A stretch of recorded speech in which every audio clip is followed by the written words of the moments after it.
Welcome to Boxing Fans Talk TV. I'm your host, TDT. You can refer to me as Miss T. And y'all saw the thumbnail. Kambosos says he is the master of the universe. He didn't use those exact words, but you know me, I put my stank on it, how I saw fit.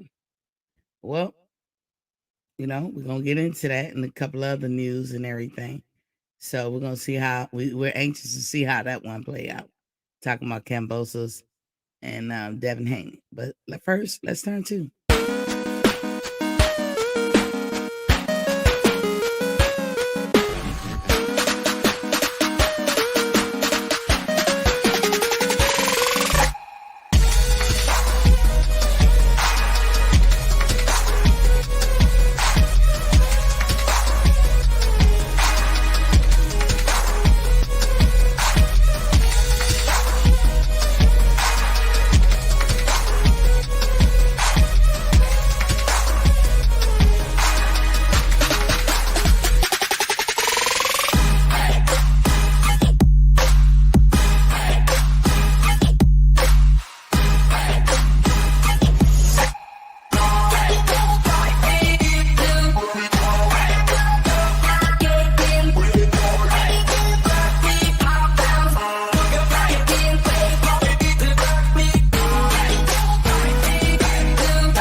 Welcome back to Boxing Fans Talk TV. I'm your host, TDT. You can refer to me as Miss T. First, I'd like to apologize for not being here yesterday. I had to get my tax on, y'all. I was getting the paperwork and stuff together. Before I know it, the show was needing to start. It's like close to the time. And I was like, I can't, once you start it or start trying to do something, I just can't stop midstream. I had to make sure I had all my paperwork together. Still working on my taxes, but yesterday was getting all my stuff together that I normally have to get. It's a lot of paperwork. Who cares? But that's why I wasn't here yesterday. So I'm sorry I missed you guys because I did. I did miss you. I start every show off with the water check. I just finished this. That's 11. So that'll be 88 ounces. And tomorrow, I'm really gonna make a concerted effort to have 12 done before the show starts. But I'll tell y'all about it. If I'm able to achieve that goal. Normally around this time of the day, which I'll say night because it's in the evening. I'm up to like 10. So tomorrow I'm gonna make a concerted effort to try to have 12 before I even start the show. But since I got 11 right now, I'm gonna throw down one before I get to going to sleep, and maybe I'll throw down some more. I don't know, but that would take me over 100. At Boxing Fans Talk TV, here we shoot for 100 ounces a day. Look at Demetrius Brighter's in the building with the 97 ounces. So Demetrius, I'm gonna give you a little time before we get into it. So what other concoctions have you made, like as far as different drinks and stuff? Because you made some drinks I ain't even thinking about or thought about, because that sweet potato and apple, that was a good one. that you thought of that because I've done the potato with some fruit. Yuck, just wasn't good. So in my mind, it didn't dawn on me to even try a sweet potato. So what made you come up with that one? Curious minds, curious minds. Let me make sure the phone lines are open because I wasn't here yesterday. So hold tight, folks, because I want you guys to, chime in. Y'all know I'm gonna have my take on certain things, but I'm interested to hear what some of you guys got to say about some stuff. So let me get these phone lines open. Shout out to all my people in Facebook. Come on over and hit the like and subscribe. Coming to your YouTube channel, hit the like and subscribe. Everybody else, hit like and subscribe while you up in here. Be courteous, when you come into the building. Phone lines are open. They're open now. So, yeah, I'm going to put the invite in the chat. And before we get the cookie. But what made you think of some of those things, Demetrius? Those, what's called? You got me thinking outside the box now.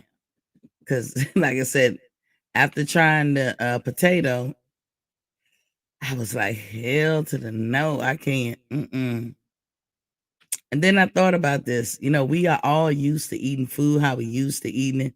Because for me, the sweet potato and the apples, that is not horrible. It's not horrible at all. But it's gonna take some getting used to. The reason being because I usually eat sweet potatoes once a year. If y'all guess Thanksgiving, you guess right. Why? Because sweet potato to me is a diuretic. I don't know how do y'all feel about a sweet potato. It's a diuretic. It will clean me the hell out. And I'm pretty regular. So when it does to me, it's crazy. I can't even imagine what it does to somebody who's not regular. So if you're not regular, may I suggest to you eating a sweet potato on a regular? Demetrius said kale, apple, carrot, pineapple, orange, ginger, pineapple, spinach, ginger. Yeah.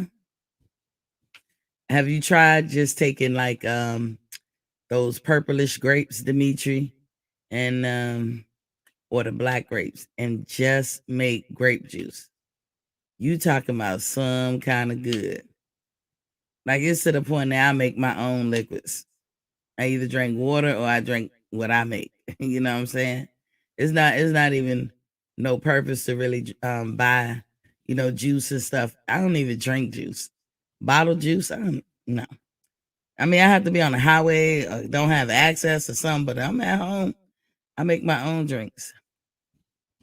Doing research on what various fruits and vegetables do for the body. There you go. So you're doing the same thing that I was doing. Then I just started playing with the various recipes to see what tastes good. There you go. That's all you gotta do. That's all you gotta do. Because how you gonna fix something if you don't know what the properties of certain foods you eat have and what they can do for you? And what made me start thinking this way, Demetrius, is I'm like, how did they come up with medicine? Just that question right there start me on my journey. How do you come up with a medicine? How do you come up with a pill that does XYZ? And how do you know it does XYZ? Nobody is that clever. You know what I'm saying? Nobody can sit here and say, I'm going to invent a pill that does this or that. The only way you could think of on those terms is if you've seen it done before and you saw it done through food. Yes, honey crisp apple juice. Make my own almond milk. Oh, look at you. Whoa. How do you sweeten your milk? 2 cups of water per 1 cup of almonds. I've used agave. Just a little bit. Like you get some real sugar that hasn't been processed, you can't OD. There's no way you can eat real sugar. Like on a large scale. Your body won't let you do it. That's why, your body do run off of sugar, and everything you eat turns into sugar because it has sugar in it. But real sugar, you can't OD on it. You just can't. I don't care how hard you try. I haven't met a person that could do it yet because it's real sugar is very very sweet. But like if you take a sweet potato, so I'm used to eating it the way I normally eat it. But if I love sweet potatoes, love them. But if I wanted to eat them on a daily basis, I'm used to how I eat it. Now, don't get me wrong, Demetrius. I will be making that juice again. Um, but before I even you gave me the idea to make that juice, if you eat a juice, if you eat sweet potato, and you're like wondering how can you make it like you like it, I tell people, marshmallow. It has no nutritional value either way. It doesn't hurt you. It doesn't help you. So you can take a marshmallow, which usually tastes sweet, right? And when you bake your potato, your sweet potato, you pull it out and it's mushy. Then you mix it up with marshmallows. You can put ginger, you can put cinnamon. That the marshmallow will sweeten the sweet potato. Or you can use honey. You know what I'm saying? And that's how you can eat a vegan style sweet potato on a daily. The only reason I don't participate in sweet potato eating on a regular, because what it does, it is very, whatever its nutrient value, it does a number on me to the utmost. Like I said, I'm a person, I'm very regular. I can go 5 and 6 times a day faithfully. Like my system in that way is very good. So to eat something that does that, cleans your system out, talk about a flush out. I can ill afford to do that on a consistent basis. That's like it's a such thing as going to the bathroom too much. You said coconut water as sweet as a sweetener. Okay.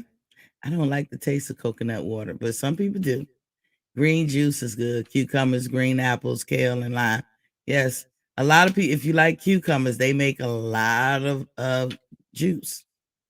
Just one, like they fall in the melanin, I said melanin category, like with cantaloupes and watermelon, which I do not like watermelon.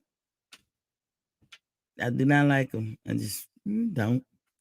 Now they only taste sweet when I'm totally at the level of detox, like when that's all I've eaten was raw fruits and vegetables, like period, for a sustained period of time, like 2 or 3 months in, then I can go eat a watermelon and I can taste the sweetness. But just regular, no. Watermelon tastes weird to me. But I like cantaloupes. My best melon is a dew melon. I do not like cucumbers. It's weird, right? Never tried with marshmallow. I learned something new. Yeah, we both. Hey, you on that same time that I be on. You be trying new stuff and everything. Anybody listening, you guys can get on that too. If you want to know more about it, you can email me boxingfanstalk@gmail.com. I do recipes for people. I make recipes tailor made to you. Um, I'm not a doctor, but I might as well be one. I play one on TV. I'm just joking. No, I've had cancer in my young years. I've been sick. I have like autoimmune disorders. So I had just to save my life, I had to learn a whole lot of new tricks. So if you want to change in life and you want to accomplish some goals, it could be to get rid of whatever chronic problems you have. Um, I do not negate whatever your doctor tells you, but I promise you, if you get with your girl, we're gonna hash some stuff out, and you're gonna get a whole lot better. I've helped people with all types of problems. I'm a boxing coach. I've helped people cut weight real fast. For those of you who come to me for the weight loss part, I approach it differently, right?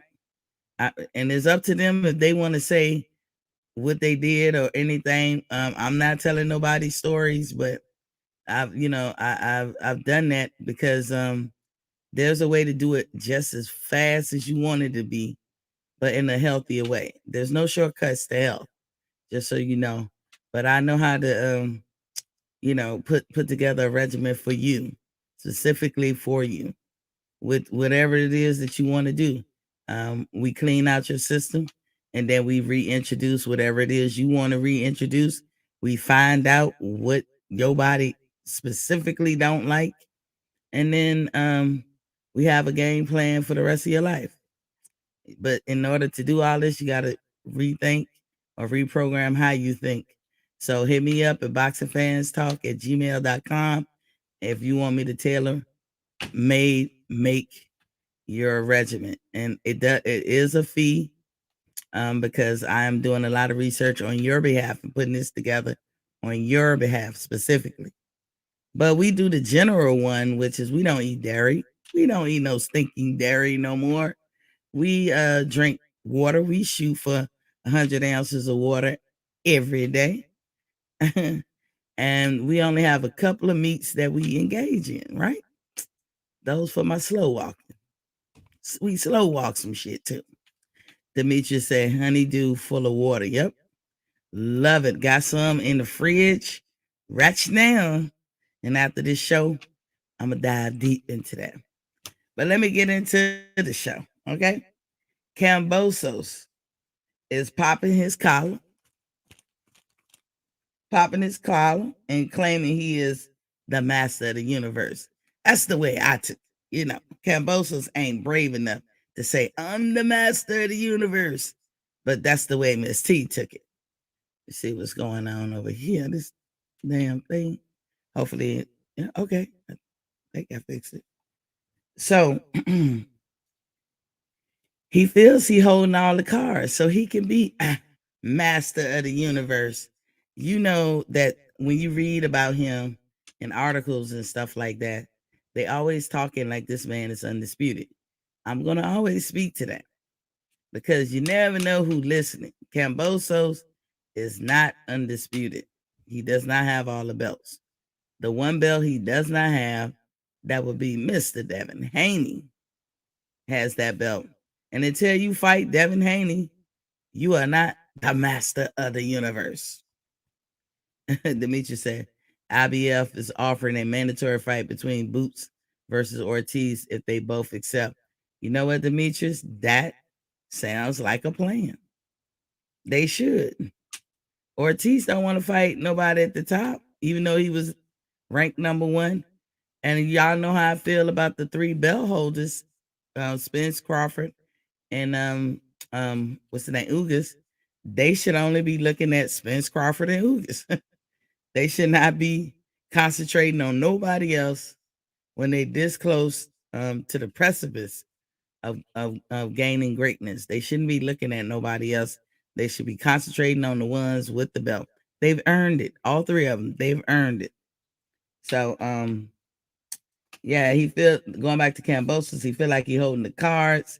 He's getting described as undisputed.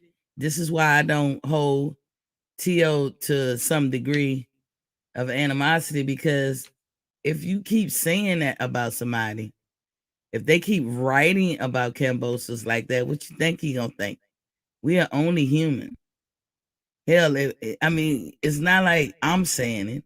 It's not like all of us are saying it, or some bum on the street is saying it. You got the WBC president saying it. You got people who's supposed to be well renowned journalists writing it and saying it. And after a while, when in Rome, you know what I'm saying? He's gonna feel like that after a while. He's gonna be like, if they saying it, that's what I am. That's what I am. That's where that come from. We know that T.O. got embarrassed when he tried to bring up his belts after the Canelo fight and trying to stand beside him to get some validity. But Canelo never validated him. Like it's like I gave an example.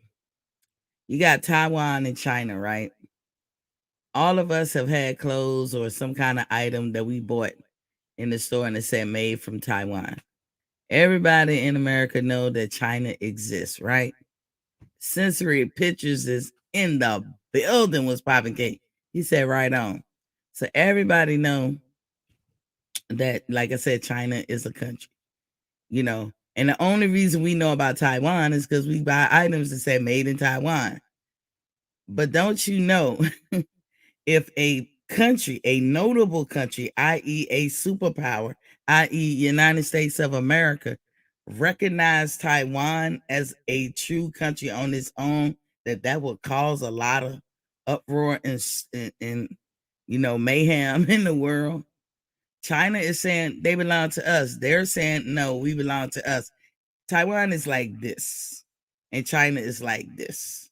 So when Donald Trump recognized Taiwan like it was his own entity, he caused problems. Because once you validate them, they validate it. Kind of like what Donald Trump did with North Korea. These are the little problems that was happening. When he was president, he was doing stupid shit like this. You're throwing an imbalance in the world. You're gonna cause a problem. Them two, it's gonna be some shit to happen because of little things like that. Well, what you think is going on in boxing? If the writer, if the promoters, if the sanctioning bodies would or sanctioning body keep saying that somebody is undisputed or got all the belts, and then people like the IBF and the WBO and the WBA, they don't come out and say nothing to rebut what maybe the WBC might describe as undisputed, then all you're doing is validating it. And he's going to walk around thinking he's the master of the universe. And that's why that shit got to stop. But every time we read an article, don't just brush past it. Keep repeating it. Because if they keep repeating that lie, it becomes the truth. Y'all don't know. Psychologically, that's how things can become the truth. Things ain't always what it seems. Smoke and mirrors and stuff. This is how they inject falsehoods into the psyche of people, i.e., fans. You're reading and you're minding your business. You just reading the article and you keep reading that this man is undisputed. He is not. So I take the time to always rebut that. If I get my information, 9 times out of 10, I've seen it in a video or I read it somewhere. That's what I bring to you guys. I read stuff all over. I don't care if it's somebody in England wrote it. I try to read to stay up on current events. I look at all these videos. And when I notice that people are saying that George Kambosos is undisputed, I have to say something. I have to say something because if he's undisputed, then Teal was undisputed and Lomachenko was undisputed. And none of that shit was ever true. So that's why I keep harping on it. But that's why he feels he's the master of the universe. He holding all the cards. Matter of fact, he think he is such the master. Let me show y'all something.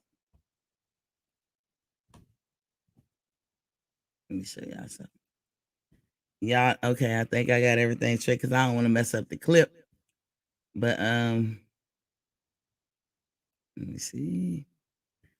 And this is not mine, okay? Before I even play it, this is not mine. I found it on YouTube. I have to say that because some of these entities like Facebook and others be tripping, trying to act like I'm trying to set a contact. You put it up there for me. They put it up there for all of y'all. They put it up there so we can see it, so we seeing it. So shall be. Here you go. Money. And I don't appreciate you sending your punk ass, bust ass, Jerry Curl ass friends to shoot at me and my homie. They like the guy dealt with. First of all, don't be calling here like you some straight up G, because I'll cut your balls off and hand them to you, partner. I had to warn you too many times about my money, Smokey. It's the principle of the whole thing. It's principalities in this. See, I have a vivid imagination. When I was thinking about this back and forth banter that Devin Haney finds himself in with Kambosos. Both of them equally going back and forth. I ain't picking no sides. This is what I thought of, but I'm gonna ask you guys in the chat. Which one is Devin and which one is Kambosos? Salute DJ in the building. Says salute Miss T. Did you see the fights I sent you? I seen one. I got caught up in my tax stuff, my tax paperwork, but I seen one. I actually watched it twice because I was wanting to make sure I was seeing what I saw. DJ, that dude Aldo, you know, I'm gonna give you my assessment on him. He likes to have low moments. If he's one of them fighters that I look at, that like if he can cruise through the win, he gonna cruise through that win. I could be wrong, DJ. You let me know. I didn't understand when the referee was stopping stuff. And there was one danger in UFC fighting that I just noticed too, watching that fight. Why the guys always had their hands like that with their hands pointed out? Because I'm thinking if you coming at somebody, because they coming at each other full force, and you got your fingers poking out, and the referee had to warn dude twice. You know, I had to watch that twice. I'm gonna watch the other two tonight. PGH Big Dog is in the building. Salute Queen. Sensory pictures. Devin's a big perm. Big worm. Which I'm gonna play this video again, y'all. DJ, that was a good fight though. Good start off, by the way. I'm definitely gonna be watching the other two. I got caught up with my tax lady yesterday, and I ain't do shit else but get my tax papers together most of the day too. So, but I'm watching the other two. But I watched Aldo and that other guy twice. I didn't like the nut shot, DJ, and I didn't like the finger pointing. So why is that a mistake? Why does that happen? Because that right there make me think, do they need extra gear? Do they need to wear goggles? But y'all look, so long. Let me get up in here and bring it back to about right here. Let me see. Now, remember, I don't own this shit. All right? I don't own it. It's just a movie clip. Yeah, I got your money. And I don't appreciate you sending your punk ass, bust ass, Jerry curl ass friends to shoot at me and my homie. They like the guy dealt with. First of all, don't be calling here like you some straight up G, because I cut your balls off and hand them to you, partner. I had to warn you too many times about my money, Smokey. It's the principle of the whole thing. It's principalities in this. Which one is Devin Haney and which one is Kambosos? Y'all tell me. Sensory said Devin is big perm, big worm. I do that too, Sensory. I be like big perm, but it's big worm. For me, it was hard. It was kind of tricky, but I look at it like that because they both going back and forth at each other, talking shit. Kambosos walking around here like he master of the universe. So he acting like he big worm. But I think Kambosos is more so Chris Tucker's character. And Devin is Big Worm. If that makes sense. It don't make sense. Y'all let me know either way. Y'all let me know. Because as I say, they both popping their collar, especially Kambosos. He popping the collar these days. He think he big worm for real. But Devin is playing the tough guy. He ain't playing it, but I'm just saying, like, just going by that clip, Tucker was playing the tough guy. Like, I don't appreciate you sending your, you know, and that's how Devin talking, you know, to Kambosos. Wait a minute, you said, I'll be glad when the lottery ticket Kambosos gets his belts taken. You said, I heard they sent over an offer. We will hope. We hope. DJ said, okay, let me know when you watch all three. I'll come on and we'll break down what you saw. We have a big fight this weekend between heavyweight African champion Francis Ngannou and the number one contender. What is that Showtime? If it's Showtime, I think I can watch it. I think I can watch it. But yeah, it was some of the questions I had, because I was trying to make sure I see a technique, DJ. That's why I watched it twice. It was a lot to me, a lot of boxing and air fight, and he took him down, but then it's like the other guy was catching his breath. I'm not saying you can't do that, but I don't know if the timer starts if you take somebody down. Do they have so many seconds to get from out that position? But the guys will come back up.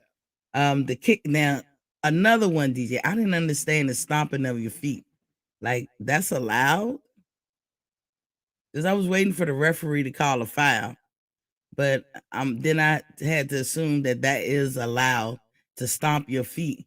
But I'm looking, that's why I say I had to watch it twice, because I'm like, on the surface, it's just like he's just stomping his feet. I was like, I wouldn't care if he did that. But if you taking the heel of your foot and stomping anywhere near somebody's toes, whew, you asking for trouble. The guy who's gonna knock Gagne out. I'm gonna watch it if it's on Showtime. That's where it's at, fellas. Only fight that's coming up this weekend is Gary Russell and Maxwell. And I heard that Gary Russell has said that he has an injury. He already had, but he didn't disclose what injury. And that one can question, why would you even say that? Why would you even come out and say it and still going to do the fight? ESPN, I have ESPN Plus. Boom. What times? Well, ESPN Plus. Oh shit. Pay-per-view?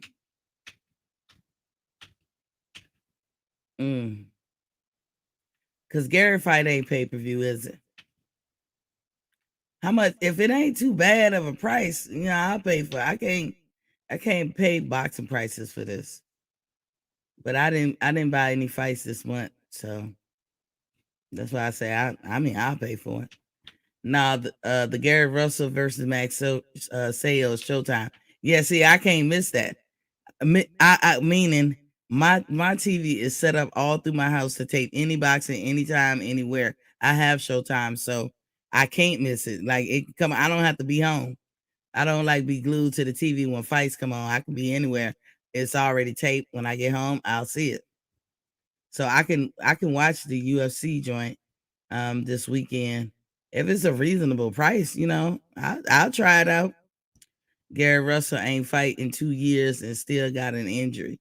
Well, he could have just got the injury, PGH, from sparring or whatever he doing in camp to get ready for this fight. It could have just happened. But I feel you with saying it's been for you. It's been 2 years. You ain't seen no hide or hair of him, and then he coming up with an injury. Get down with the stream team, Queen T. Okay, and y'all know y'all gonna get mad because y'all be like, well, how you do this? Well, how you do that? I do have a Fire Stick. Is that what you mean by streaming? Well, y'all got my email, boxerfanstalk@gmail.com. Hit me up through email and break it down step by step what I need to do. Because I'm gonna look at that. I'm still today feeling I'm not buying no more PBC fights. People could say, well, why you not buying top rank fights? We know what Bob is. I'm not surprised about nothing with Bob. I know he does not fade. I would not call him. This is me, y'all. I would not call him a torch toting tiki torch toting rope in the hand type racist. That's not what he is to me. I think he's a superiority type person, racist. But he just don't place no value in nothing that don't look like him. And black people is always number one on the list of having no value. And so if you have no value, then you don't. What happens when anybody don't value a certain thing or item or a person? You don't place no stock in them. You don't do right by them. You don't do a good deed by them. And that's what Bob does. And so it don't seem like Terrence is trying to crush him. Terrence seemed like he's trying to get his fairness owed to him. That's it. Could Terrence ask for more? Yeah. I hear people say, well, why Terrence, if it's all about suing like it's about money, why he don't sue the PBC? Under what grounds? You have to have standing before you can sue somebody. What legal standing would he have to sue the PBC or Errol Spence? He has none. He has no legal standing to sue either one of them. They don't owe him anything, just like he don't owe them anything. But he got grounds to sue Bob. That's the difference. If he could make $1 at it, I would. Yeah, yeah. But I'm definitely DJ. I got you. I got you. With this tax season, my tax person hit me up because I've been with her ever. I've been with her since my kid was a little kid in daycare. Like by the law, got to be in daycare. And she, been rolling with her all these years. And when she be like, "Where your stuff at?" I'm sitting around, I'm trying to get everything together. Where my tax papers for my house? Where my, So I got caught up. But yeah, I did. I enjoyed that fight though, DJ. Thanks for those picks. It wasn't as gory as I thought it would be, and I was able to watch it twice. I got worried with the eye poking, and some I feel like there has to be an answer for shit like that, because I'm telling you, if his eye would have rolled out of say, because at first when I first watched it, I was like, why the fuck he stopped it? What I miss? Then I had to look at it again. I said, oh, good catch, because I didn't see it. Since we said the jury could award Bud 3 times the claim, they could because sometimes when you come up with a number, the jury could be like, well, it ain't worth that much, so we award you the claim, but not for that much. Or it could go the opposite way. Look, it's worth way more than what you asked for, and we have a right to go to a certain amount with whatever claim. Kind of like how small claims court work. You can only claim but so much money. So if you looking to get a judgment on something that's 10,000, you're wasting your time at small claims court.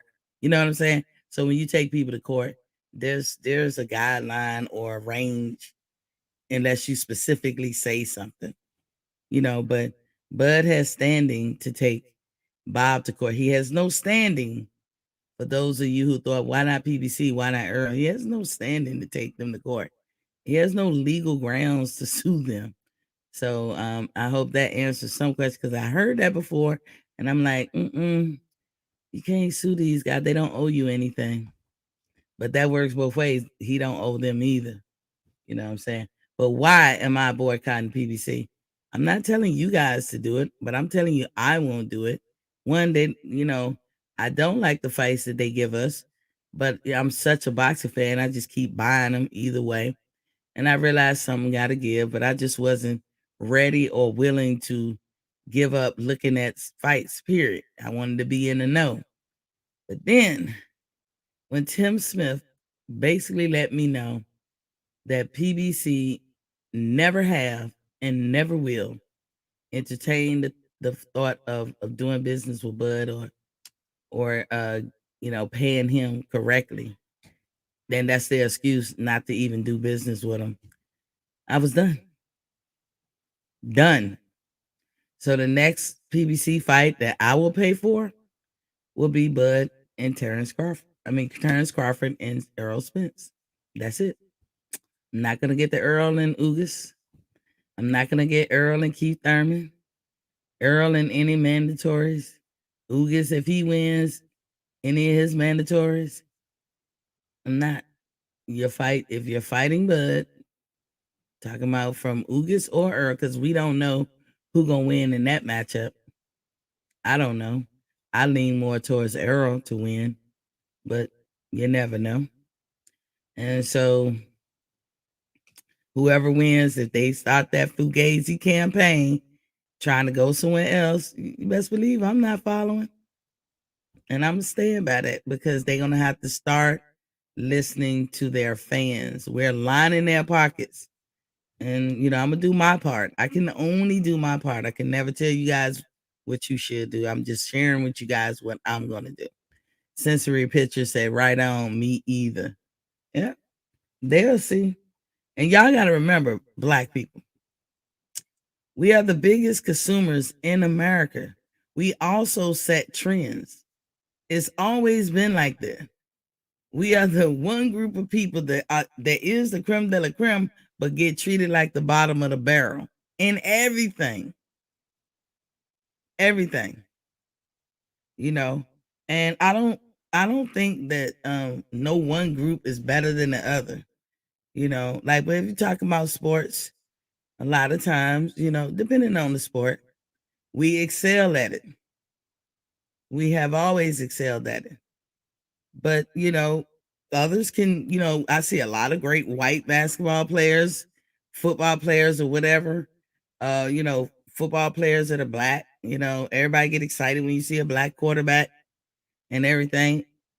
Everything that everybody does, everybody can do. You know what I'm saying? If you work at it, you can do it. It doesn't matter your color. But let's be real, in this country, there's something to be said about the need to put the boot of oppression, or suppression, I should say, on the necks of blacks. What are you scared of? It's going down in boxing. But I told y'all too that when this suit came out, that Bob Aaron was going to turn into Santa Claus, and he has. And we have noted 2 games. Beginning the Shakur Stevens fight coming up, which I'll talk about in a minute. And then we got what was the other game we had? Because Shakur gets to fight Oscar Valdez. Damn, don't let me draw a blank. Y'all remind me. It was another game. I talked about it the other day. But anyway, I'll try to remember it. Shit, it ain't on my mind. Out of sight, out of mind. That's bad, huh? But getting back to Kambosos, I'm not mad at him if he walk around and say he King Dingling and he's the motherfucking master of the universe. If he's acting like that because people treating him like that. Why do a dude think he King Dingling if the powers that be is the ones that's telling him he is? Why do girls think they the best thing since sliced bread? Why would they think that unless the world treats them like they are? With people, he's a person, and he's going to be subjected and fall prey to lies being spun and told over and over and over again. And that's what's going on. He reading these articles like I'm reading them. He, trust me, he paying attention to everybody. And then for him to be pondering who makes or draw the most money is crazy. Cause that's what the hold up. Let me get the best fight I can get. Let me maneuver some shit to make sure I come out on top. One thing about Kambosos, he's a smart guy. He ain't dumb. And he knew once he won those titles, which is a great achievement for himself. I'm glad that he had that opportunity. I ain't hating. But he knew once he won them, he was food. And that's how all those top lightweights think of him.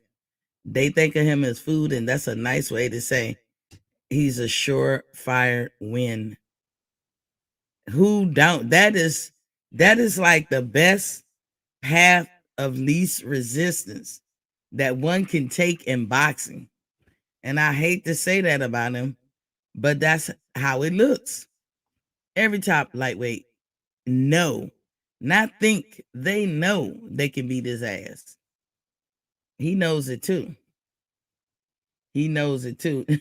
Back then, you didn't want me. Now I'm hot. You all know me. That's what he's singing. They going back and forth on social media. Hey, that's two guys talking. They in the same weight class. I ain't tripping on none of that.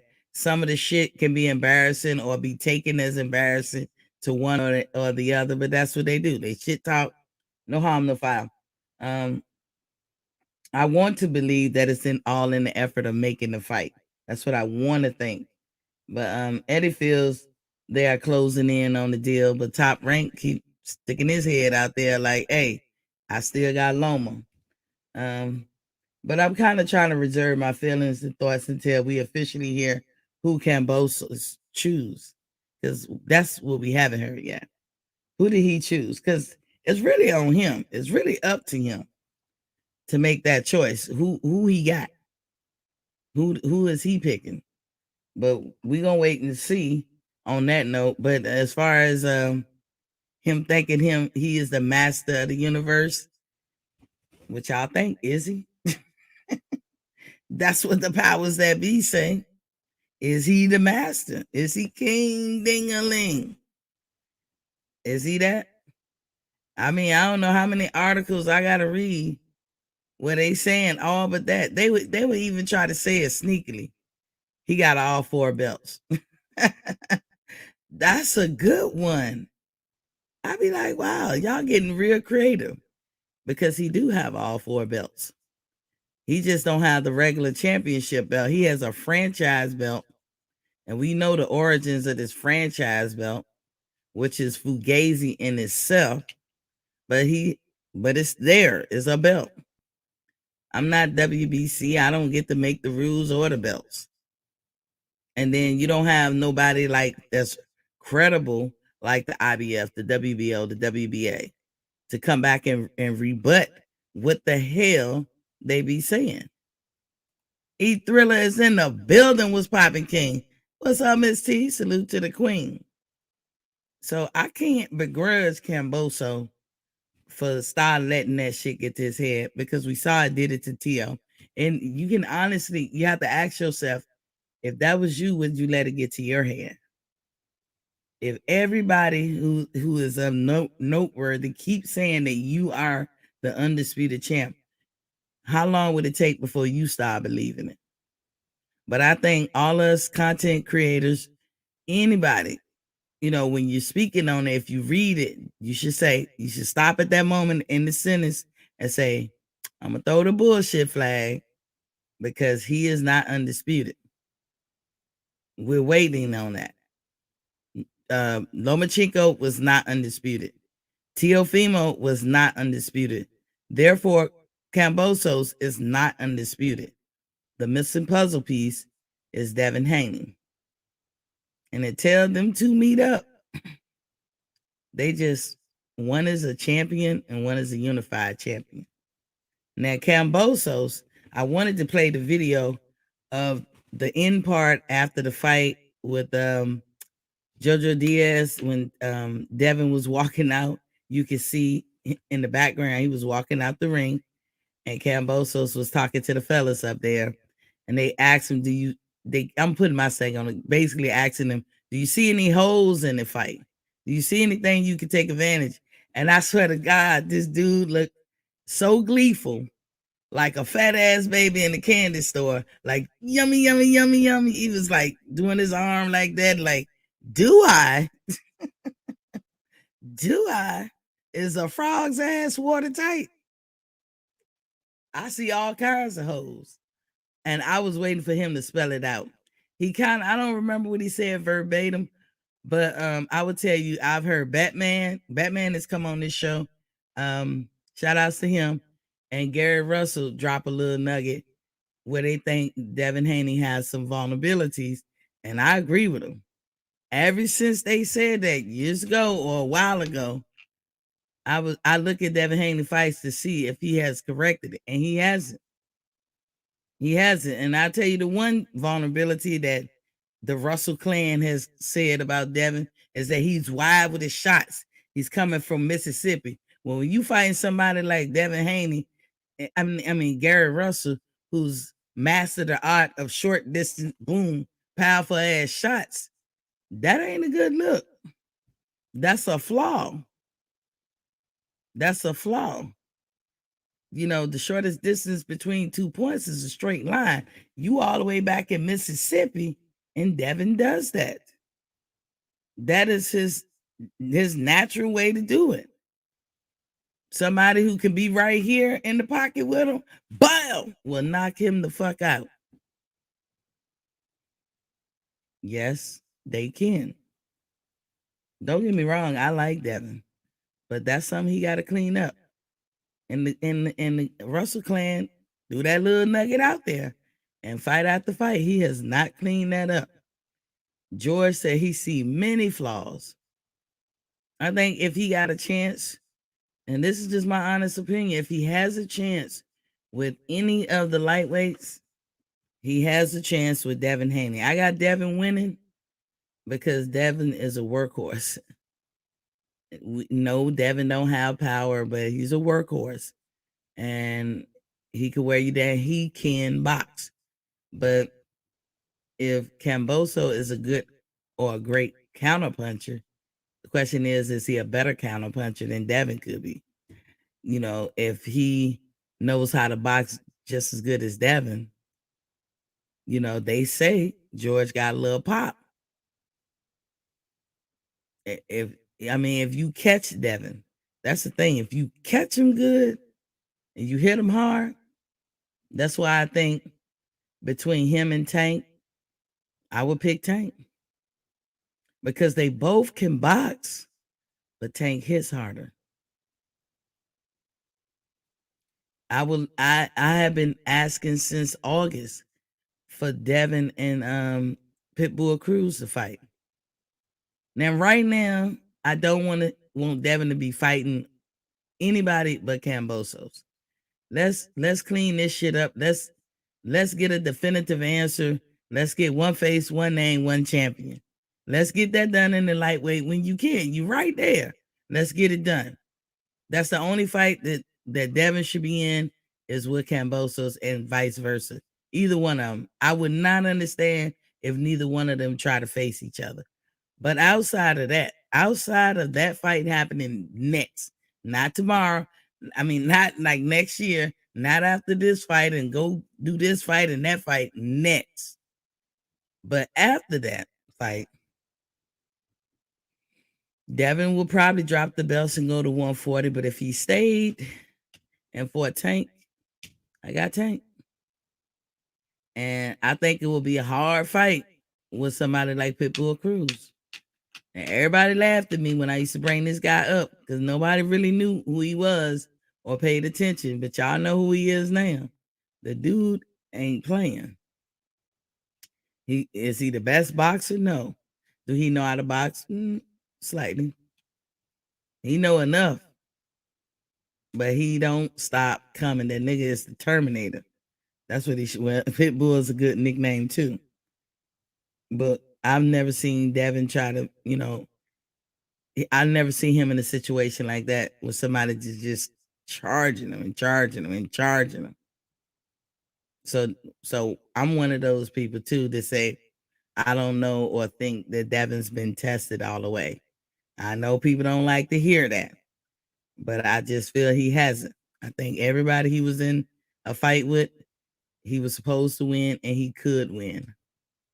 But I don't think it's all the way his fault that he don't get these fights because I do see him asking and I do see them turning him down. So, but has he been tested? For me to say he's the master of the universe, no. And will he be tested with George Kambosos? I don't know. I'm gonna be going for Devin, of course. The home team. But I don't know how that fight gonna turn out. What y'all think? Devin has a good punch output with clean shots. This fight could boil down to mental toughness. If Kambosos really do got pop in his power, in his punches, Devin might be in trouble. But Devin said, I could take a punch. You ain't really been in there with somebody who can really hit you hard.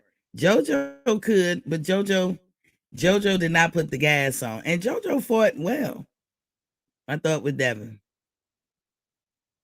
Devin was determined. Oh, don't get me wrong. Devin is a warrior, but the I don't put him on a top echelon fighter list yet. Just yet. He's a champion though. He's up there. He's close to it, but not not like top guys, because I just haven't really seen him in a war. The closest was Jojo Diaz. If Jojo Diaz would have really pressured it and put the gas on, I don't know. That could have been a great test, but I don't know. You said PGA said Linares got power. Devin took it. He got wobbled too when he got caught, and he's supposed to. I don't hold that shit. I don't hold anybody getting wobbled. It's a fight. Everybody gonna get hit. If you if you stand there and get hit clean, you can get knocked out. You can get knocked out by shots that you haven't seen coming. So I don't put nothing negative or positive either way by Linares. Linares popped him one good time and he wobbled and he persevered through that. So shout outs to Devins for that. But that wasn't a good test because Linares was not on his ass. And for somebody to press, what you have to do with Devin Haney, you have to be on his ass consistently, pressuring the hell out of him, not letting up an inch, because the dude can box better than a lot of people his age. This would be just like Linares. You talking about Kambosos? I mean, and look, I know a lot of people don't like Teofimo. He can be a little weasel at times. I don't like nothing he be saying out his mouth, but I like him as a boxer. And I don't think it would have been an easy win with Devin and Teofimo. He learned from that fight. Yeah, he learned. But, again, Linares, another one. Linares was trying. I'm not making no excuse. He was trying. He couldn't catch the young guy. And that's another thing that Devin has over a lot of fighters. He's young. It's something to be said about youth, y'all. Youth is a mug. If you could bottle it up and put it on the shelves, it would be $1 trillion business. He got the youth. That's what I give Virgil Ortiz. He got that youth. That's why Virgil Ortiz is a good fighter now, because he has no skills enough to brag about. He know how to basically fight. He and I got the same skills. Come forward, throw your hand. That's motherfucking Virgil Ortiz, but I'm just kidding with you. He's a good guy, but I'm not kidding about the fact that he ain't got many skills.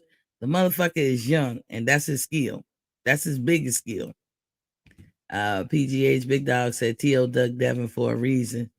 I don't know. But he probably, that one I wasn't paying attention to as much as I was paying attention to Terrence and Bud. I mean, I keep saying Terrence and Bud and Spence. I was going to say something. I know y'all gonna get on me. I'll be like, but y'all all know Spence was ducking. Y'all know that's just how I feel right now. But I know some of you guys in here don't feel the same way. It's okay. It's okay. It's quite all right. Sensory said Linares caught Devin because of lack of focus. Yeah, and depending on he can't do that with Gary. Devin he cannot be off in La La Land for a second with somebody like a Gary. And I will say he can't do that with somebody like a Pitbull Cruz, can he? What y'all think? I don't know why Lomo ducked Devin, because he's supposed to be the Matrix. But T.O. showed y'all how to beat his ass. Andrew Charles is in a building with Poppy King. He said, salute me, Miss T. That you meant to say. Yeah. T.O. showed y'all how to beat Lomo. You got to be on your A game. You got to pay attention. Lomo has a problem with power. If you hit that little nigga real hard, he gonna sit his ass down or slow down. he gonna double take and he gonna think about trying to do all that matrix shit and come on the angle. And then Loma always go, see, I'm trying to look at the fight. It seemed like he always go to your left, or is it his right? He always go to the right. Y'all ever played basketball with somebody that got, got a few skills, can shake you and shit and double cross you, but they always go to the right. Every time they do their finger roll, it's off the right, but they can't do it with the left. They can't shuck it, shuck and jive you and come to the left. And you peep that. And he said, I'm gonna make this motherfucker go to the left. If y'all fighting Lomachenko, that's what you need to make him do. To the left, to the left. You said Salido showed us that in his second fight. Exactly. And what is Salido? Y'all, we say he a journeyman, but that nigga come to fight. He just be fighting you. He grind it out. Kind of like Pitbull Cruz, right? Kind of like that, right? And Loma got a problem with that because he's used to being so fast. But when a nigga on your ass, that fast shit don't work. Especially if they could take your punch, because Loma to me is not a power puncher either. Him and Devin kind of the same with different styles. They their own people, though. Devin is who he is. Loma is who he is. Both of them can box really good. Both of them keep moving. Both of them got speed a little bit, as far as, because, Devin's young. Loma's just, he's a dancer. So he knows dance moves and shit. When you're a dancer, you have great feet work. So that's their claim to fame. Neither one of them got power. They should have boxed out. They should have boxed. Loma is pure hype. I agree. None of them got power. So then if you take somebody who can box fundamentally, like a Teofimo, no matter how we feel about him, he can box fundamentally. He knows the fundamentals. And he got power. Then I'm going to pick Teo every time. Now, how Teo approached the fight with Kambosos is how he lost. Instead of just coming out there taking his time, he know he the shit. He gotta be the shit. The power pick, listen to him tick remix. He should have came out like that, but no, he came out all fast trying to get down on Kambosos, and Kambosos was like, "Gotcha. You're fighting emotionally. You're trying to hurry up and get me out of here. You're not even trying to be skillful about it. You're gonna slip." Arrogance kills. It always does. Sensory phone picture say power thrills, speed kills. Oh, power can kill too. Especially if you mix it up with speed. I don't know who this person is. I can't even block them. They make it. Let me see. Hold on. I got it. I don't know who those folks is. Bots or whatever. But it's not like T.O. can't box, y'all. And again, he a bit of a weasel. He say some shit I don't like neither. But it's not like the man can't box. He can fundamentally box.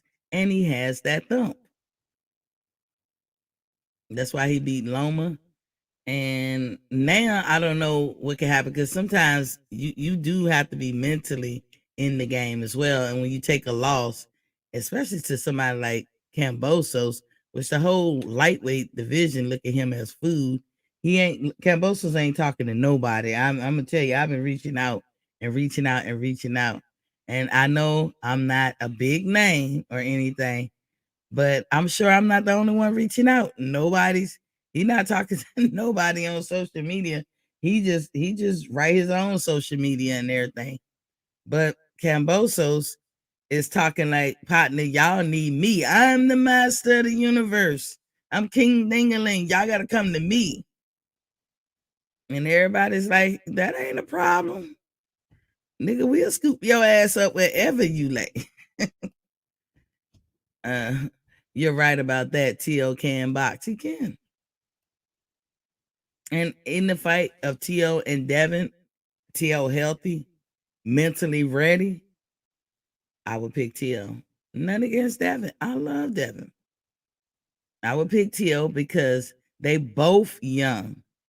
They both display good conditioning in the majority of their fights. They both can box, but T.O. has thump. They both are fast, but T.O. has that thump. That matters or factors into why I say what I say. He's got the spot for now. Yeah. He better enjoy his 6 months or what they call it 15 minutes of fame, because soon as he pick an opponent, it's done. But then he may shock y'all. I say y'all. He may shock me. I think as soon as he fight anybody, I think if he fight Loma, Loma will watch him. Easy. Like, there's no doubt in my mind that Lomo will beat him. Talking about Kambosos. No hesitation on that one. None. However, because Loma is a boxer and Loma seemed to be able to take some heavy punches. He couldn't take T.O.'s, but I don't know the power of George Kambosos. I've only seen him fight once, and that was with T.O. But there's no doubt in my mind that he'll beat Kambosos, Loma. If he fight Devin, from just a couple of little things Devin do, and Kambosos is not a little boy, and he is experienced. If Kambosos is looking at it correctly, he could take advantage of where Devin is vulnerable. Speaking of Devin, Mickey Bay. I heard that Mickey Bay won't be getting that fight or may not get that fight with Tevin Farmer as he wanted to. Shout outs to Mickey Bay. I hope everything turned around to his favor. I know he came out with his interviews and he spilled a lot of tea. There's no good time to tell your truth. You can't sit here and say, "Oh, I was waiting for the perfect time." The perfect time is when he wanted to tell it, and that's when he told it. Is he gonna get reprisal repercussions from it? Yep, and we already seeing it now. I don't know how far it's gonna get, but I wonder will Mickey Bay go back to square one? And if he did, y'all already know. Y'all already know how that shit went down. But I'll wait because I don't want to jinx nothing and put shit into the atmosphere. But I think people around him from the past and his present probably did not like him saying what he said. That's what I think. So I'm gonna leave it there because I'm not in his life and I don't talk to this man, but I wish him the best. Shout outs to Mickey Bay. T.O. got exposed by Kambosa and Nakatani. He food at 140. He might be. He very well might be. I told y'all he was fighting somebody. They had somebody in mind for him to fight. I don't think Loma can beat him. George is tough. See, hey, and you might be right, Sensory. Because I can't gauge from just one fight how tough George is. The boxing world don't have to, but I do factor in T.O.'s illness. I do factor it in just a little bit. Is the blame anybody else? No. It's all T.O.'s fault. All his fault. He knew he wasn't feeling well. Sometimes you can't worry about what people think. You ain't worried about what people think when you cancel the fight. Talking about something you had COVID and you have yet to prove that to us. And I think, in my opinion, that was a dumb move because the way your situation was dealt to you, it didn't matter whether, because the excuses was he didn't have great ticket sales. This is why I don't like to talk about money, because whether he had ticket sales or not, he was going to get paid what they said that they was going to pay him. Say, you right. He said, I factor the illness in as well. You have to because he's not a complete fighter at that moment. You have to. We don't. We have like if you're being sensible, you have to or reasonable. But in the grand scheme of things, the way the boxing world works, you don't really have to. I still put everything at his feet. It was his shucking and jiving that put him in the predicament that he wound up in. So in the end, it is all T.O.'s fault to me. Again, it was gonna be his biggest payday. Who doesn't want that? I could care less what he get paid, but he had a great deal. He betted on himself and he won. Then he derailed himself when he already won. So him, having the outcome he did in the end, that's his damn fault. It really is all on his shoulders. And I don't give him a pass or feel sorry. But, if you have a breathing situation, I don't know if a lot of y'all have ever been in a predicament where you can't really breathe. Like, I don't know if you got asthma or some kind of breathing issue, like you constantly get chronic bronchitis or anything. That shit is not cool. And it's very scary. And so if he had what they said he had, which I'm almost positive that that's what happened, and he went through the fight, sometimes ego and bravado kills. Y'all men need to think about that shit. Sister said, you right again. So, yeah, it's all his fault. Now, Teofimo Lopez might be coming back to face Arnold Barbosa. That's his name. That's who they looking to put him in the mix with. Yeah, and him having 3 titles, because that's what he had. He was not undisputed. Doesn't elevate him to get a mandatory challenge in 140 at all. I'm sure he would love to fight Josh Taylor. I think Josh Taylor, this last fight he gonna have with this guy Catterall coming up, I think after that he's gonna drop his belts and move up to 147. Josh Taylor, I don't even want to shit on the dude, but I look at his fights. And he's one of them fighters that, as you looking at him, you might not see a lot, but it might be a lot going on. Like when I look at his fights, I'm like, what's so special? What's the big deal? He don't look hard to beat. But there might be little things he's doing in the ring that makes him a formidable opponent. So I won't shit on him, but I would just say from a distance, looking at him on TV, I'm not seeing the big hoopah. But I do realize, just because I didn't see that, because I've seen him fight a couple of fights, but don't mean I'm not in there with him. And I can't, that opposition he given, like that he's given, they can't seem to find the answer. So shout out to Josh Taylor.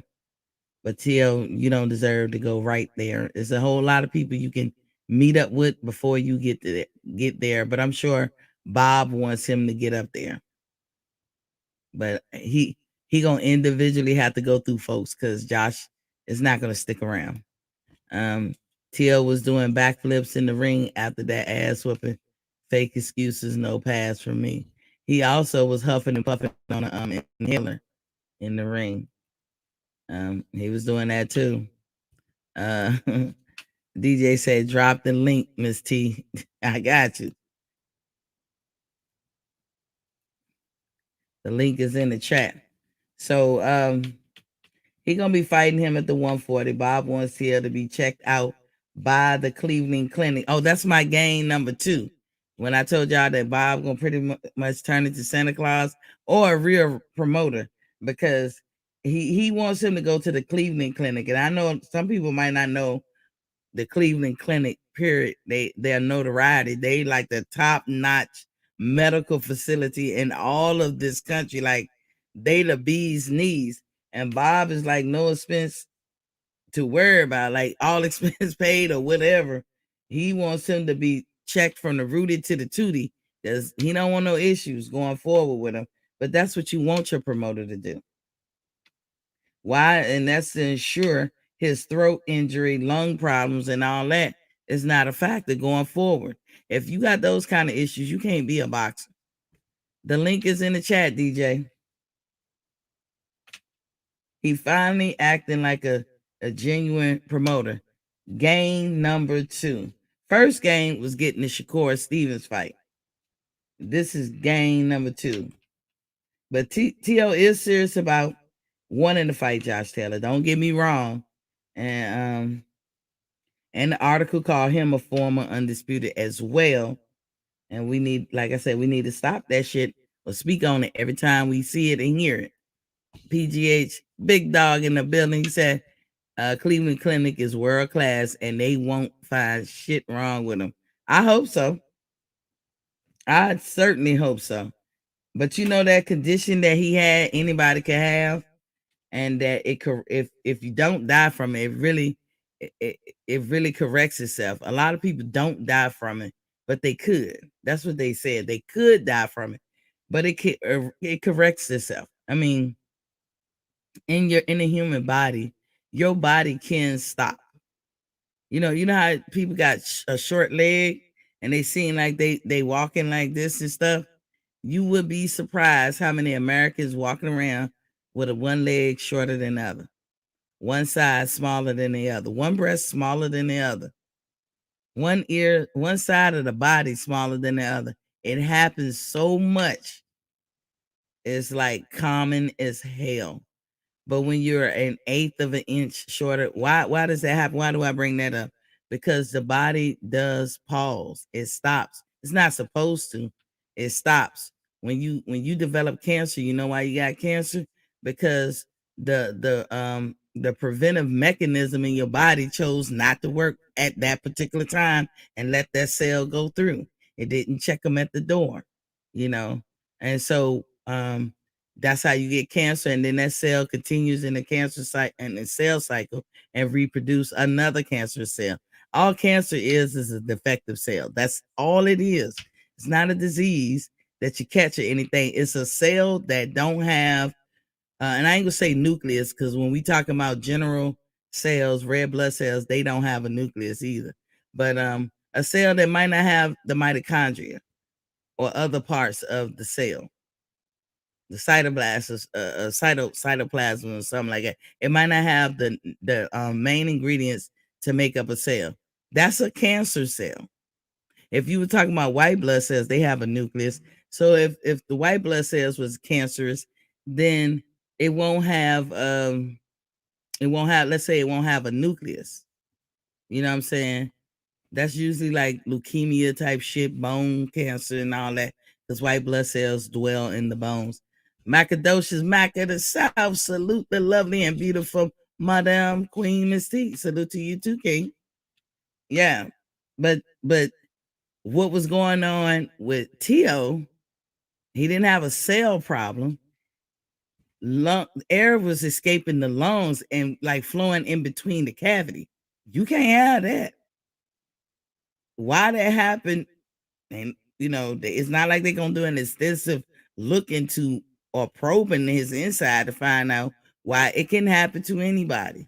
So normally it comes behind some kind of respiratory problem that you may or may not have.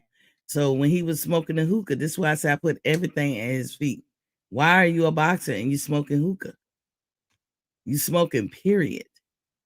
You claim you had what you call them, but COVID, and then you're gonna be smoking.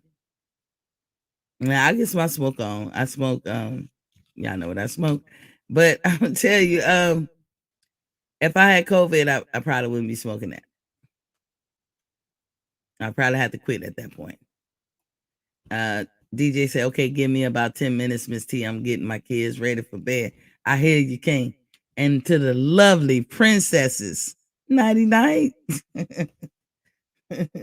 DJ princesses, nighty night, young ladies. But yeah, he had some air escape between his lungs or in the cavity where, that's not a winning combination. That's why they say you could die. Anything escaping out of the realm of where it's supposed to be, death is on the table. So I mean, it cleared it up. It cleared his own self up. He was very fortunate. He should have never been in the ring. But ego and pride kills. It kills. So that's why I was saying, like, I do factor it in a little bit. I do understand that, like right now, Gary Russell is saying he has an injury. Why did he say that to us?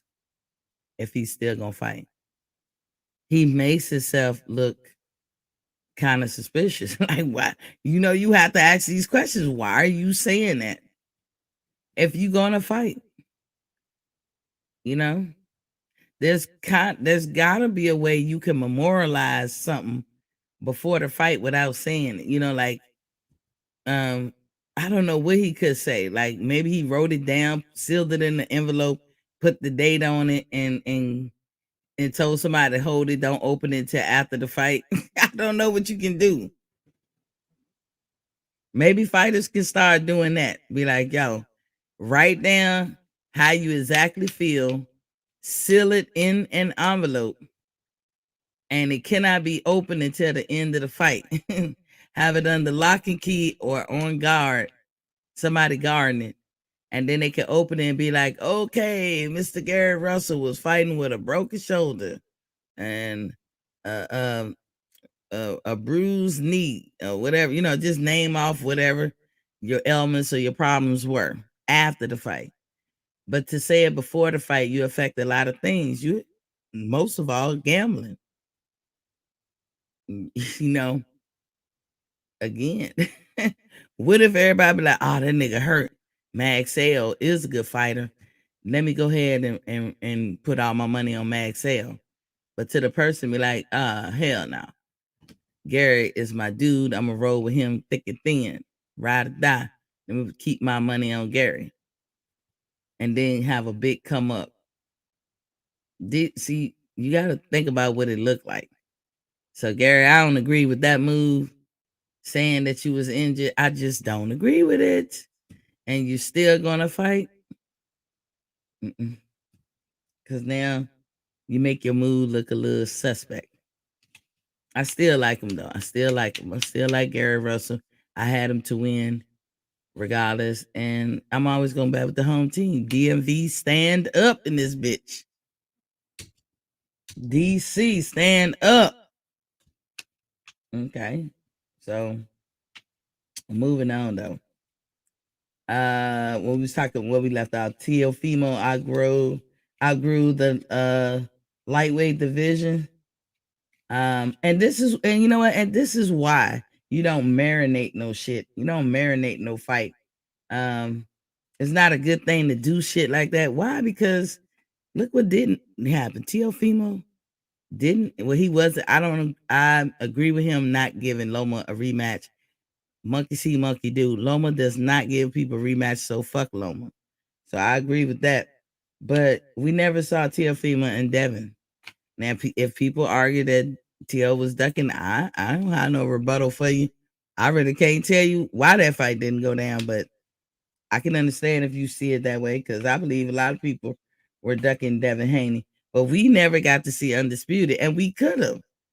Teofimo could have been undisputed lightweight champion last year. But because of the politics or whether it's ducking or whatever, we never get to see that. And now Kambosos, who promised that he wasn't going to be on that type of time, look what he's doing. The fight has been over since December 4th. It's January 20th. And shout outs to Butter. Happy birthday, big sister. Butter's birthday today. She'll be here tomorrow. Shout outs to Butter. Shout outs to all the Capricorns as your time in the sun is going down. We're moving into the Aquarius season. It's Aquarius season coming right around the corner. Sensory Pictures said T.O. wasn't going to defeat Haney, sis. Maybe, maybe not. I don't know. I gave the edge to T.O. just a little bit. Because he can box. He can box. I don't see, I don't think somebody can reasonably say that T.O. cannot box. And T.O. is just as young as he is. I think he's a couple of years older than Devin. 1 or 2 years. So T.O. should have came into his mainstream that y'all be talking about when they come into that like age 25 or whatever. I think he could have. I think the vulnerabilities that the Russell clan, to include Batman and Gary Russell, have pointed out about Devin Haney is true. It doesn't make Devin less of a fighter. It's just I saw it. You said Devin can box too. Yes, he can. Yes, he can. But if he bring that bitch from Mississippi on somebody like T.O., T.O. can do short burst like punches, like real hard. He could do that too. I'm reminded of when he knocked Comey out. Now we see that Comey ain't that, dangerous of a fighter. I would say in the lightweight division, in my opinion, and I can't remember every TO's opponent, but I feel like as I was watching all of them fight, I thought TO fought harder opponents. I ain't gonna call nobody a tomato can, but I thought he fought harder opponents that, showed me that this dude was the goods. Like Devin, I believe Devin is the goods, but I also believe Devin hasn't been fully tested. And he came slightly close with JoJo. JoJo didn't mash the gas. It could have been tested with JoJo, but JoJo didn't mash the gas. That's not Devin's fault. In fact, it could be because he was fighting Devin that he couldn't match the gas. So I take that into consideration as well. He said, remember, Gary refused the Haney fight. I didn't see it that way all the way. I see it that they could not come to an agreement. I see that there was things in the contract that Devin wasn't going to accept or whatever. I don't really know. I mean, people can break it down all they want, but I don't see Gary as a person who's just gonna duck or hide. I think that whatever they had on the term sheet, Gary was like, no. And Gary wanted one fight, and that was it. And the complaints that he said about how Haney and them, send a term sheet, a contract, a lot of other fighters have complained about too. And like I don't remember every little detail, but they was like, the money isn't there. Like I didn't even know until the Kambosos and Tio fight that you have to put the money in escrow.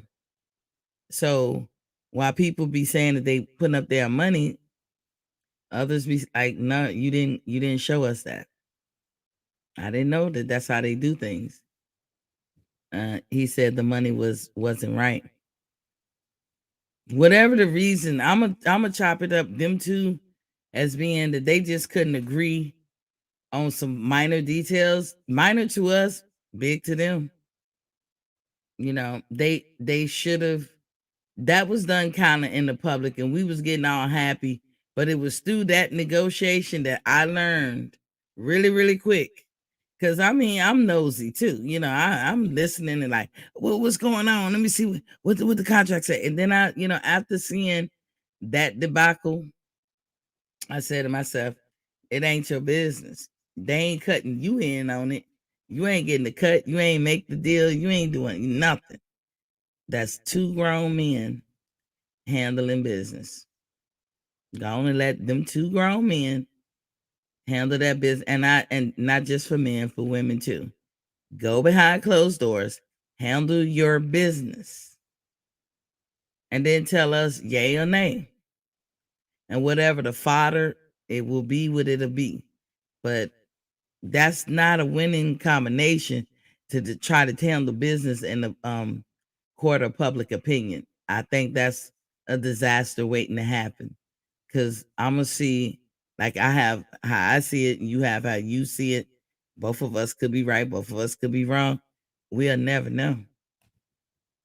I think Devin could give Gary a real run for his money. That's a 50-50 fight. But see, okay, you sensory. And then I gotta ask you. We don't I try not to get into these too, but sometimes it's unavoidable. And I respectfully ask you, sensory, why would that be a 50-50 fight? I have to ask you because the big dog in that matchup would be Gary Russell Jr. Anybody else feel that way? See, hold on, y'all, 1 second. Cause this damn dog.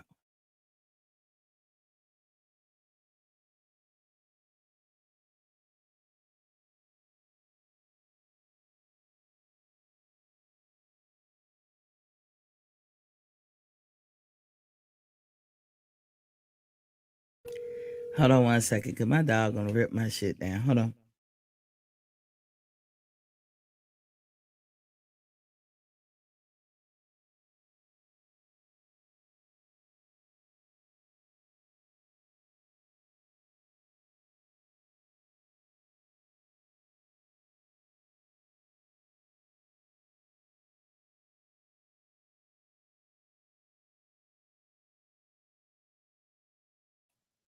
Yeah, cause they gonna knock my whole shit down if I ain't careful.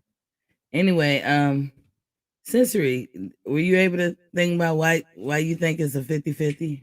Oh, okay, you wrote. Okay, Bree, push that back in just a little bit. Don't knock it down, but it's causing a distortion in my picture. Who is it, Chloe or Daddy? Let me get on.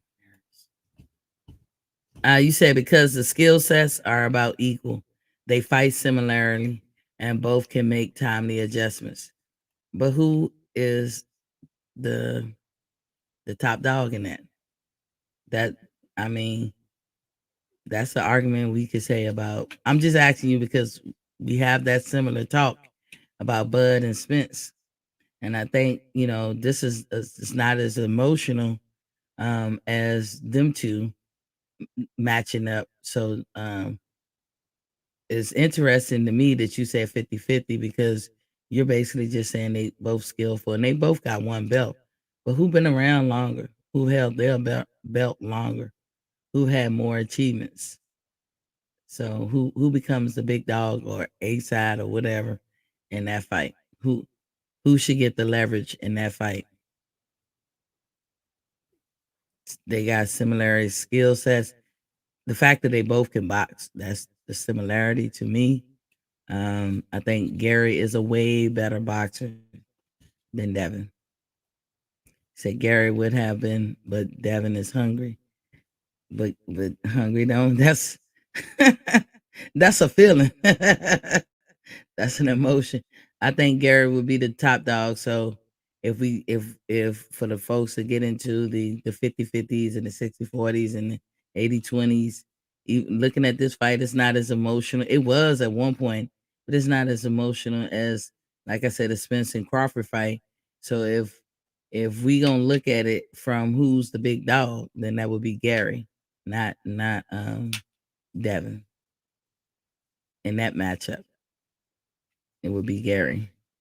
But then they'll say, hey, he'll come up to 135, so he's in Devin's wheelhouse, his division, and he's coming in that division with no belt. But then I'll say he's coming up 2 divisions just to fight him. Exactly. That's a lot. But Gary's the longest running champion, I think, ever. So he's the big dog. He said, I mean, 50-50 in that the skills are equal. Uh, I hear you, though. I hear you, but I respectfully disagree with that one. I think Gary is better. I think Devin will be on that level. But I don't think he's there yet. And after all, he's young. He got time. He's he's so far ahead of the game more than most people his age. Talking about Devin, like he might as well be somebody who's well seasoned by his skill sets. But I don't think his skill sets um, is on par with Gary Russell. I just didn't see that. But I feel you though. That was a good little nugget right there.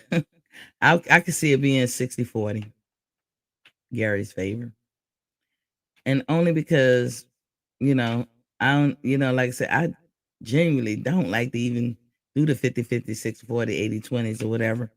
But in this climate of boxing nowadays, we got to talk about who's the top dog and who ain't. Errol Spence is the top dog in the welterweight because he has 2 belts. So I give Errol Spence being the A side. But lowballing Bud on a payday, I will never understand. But that's up to Bud and Earl. Again, I think the disaster why Devin Haney and Gary is not fighting is because they did their business in the court of public opinion. They did it out there in the street instead of doing it like it has always been done. Go behind with their lawyers and their team and work something out. We can know after the fact. We don't need to know right now. DJ is in the building. Was popping King? What's going on, Miss T? How you feeling? I'm good. I'm good. How you been? I'm all right. Can't complain too much. Wouldn't do me no good, no way. Is one of the princess not laying down? Yeah. It's my soon-to-be 2-year-old. She don't want to cooperate tonight, so terrible twos. Just give it time. Not everybody says that, but the 3-year-olds, man, they're very underrated. So Yeah. now she's at the age where she can where she's starting to talk a little bit more, and she can reach things on the counter. So she wants to bring you everything that opens. And when it's time for bed, she don't want to cooperate. They don't. Them little girls don't ever want to go to sleep. I gave up. You win. I was like, who is the mama? I was like, she is shit. I'm trying to go to sleep. Yeah, that's right. But how'd you enjoy the fight? Did you enjoy the fight? I did. You talking about the ones you sent me? Mm-hmm. Yeah, I did. It wasn't. I was on pins and needles. And I was like, okay. Oh, this one wasn't that gory. No. I tried to find ones where it wasn't, just blood and guts everywhere. So, but it was still good, hard fights. I watched it twice. That's how much I liked it. I was like, I do like it. I see some boxing. It's like the primal feeling inside of just fighting. It's a real fight. It's a real fight. It's a real that I would call fighting. And the kicking of the legs. I was like, oh Lord, he ain't got many more kicks to the leg that he can take, or either way. I found it very interesting how they was trying to exact leverage over each other, and how fast they was trying to get it, because it was like tricky. It was tricky. Like, you commit to a move, there's always a counter move. That's what I was. That's the biggest thing when I was trying to explain to people with what's going on with Clarissa in MMA. It's like the distance between boxing and MMA is different because the counters are different. You might throw a straight right in boxing and then have to duck under the left hook. You get what I'm saying? But in MMA, if you throw a straight right, you might have a head kick coming back your way, or you might have a leg kick coming your way. Or if you lean over that punch too much, somebody's going to duck under it and take you down. So it's just the counters and the spacing is different. That's the biggest thing. What kind of protection do the guys wear for those potential ball kicks? They have cups on. They have like these old. Everybody uses different cups, but most guys use your basic, your basic cup, the basic plastic cup. Some guys use that old steel cup that they use for Muay Thai that ties around your waist. But some will just put that regular cup inside of their compression shorts. Okay, yeah, because I as I'm looking at that, I see that's an accident waiting to happen. Especially, guys get kicked in the nuts all the time. So I'm like, I don't know how I feel. I'll take y'all word for it that it's the worst. Oh man. You know what I'm saying? But when you get the dude down on the ground and he's doing the kick kind of like what women do when people come at us, because we got some strong ass legs. Women got the Facts. strongest lower body. And so when you coming at That's a us fact. kicking, and I mean, the whole time he trying to get on top of the dude, I like, dude, watch your nuts. Like, Mm-hmm. It but they don't happens. paying attention to it. Somebody told me when you're in thralls of the fight, these are things you ain't really paying attention to. Is that true, you think? Yeah, yeah. In the heat of the moment, you're not worried about your nuts until you get hit in the nuts. So, especially with it happens most when people start throwing body kicks or try to throw that inside leg kick, which I'm pretty sure you watched the Jose Aldo and Chad Mendez too, right? Yeah, that's the one. Jose Aldo, the Brazilian, he at that time, he was the reigning defending 145-pound champion, which is it's featherweight in a MMA is 145 pounds.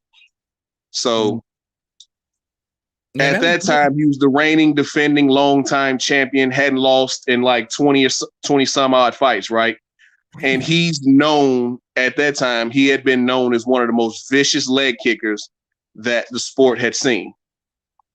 He actually stopped two guys just off leg kicks. There's a fight that I would send you, but I don't think you'd like it, where he was fighting a guy by the name of Uriah Faber, who at that time he was how should I put this? He was the cash cow, so to speak, of the lower weight classes. Okay. And Jose Aldo beat the brakes and rotors off of him, mainly by kicking his legs. By the end of that fight, Uriah Faber wasn't able to stand. It was one of the hardest fights I've ever seen for me to watch, for me personally to watch, because you're seeing a guy that's really helpless. He really can't stand.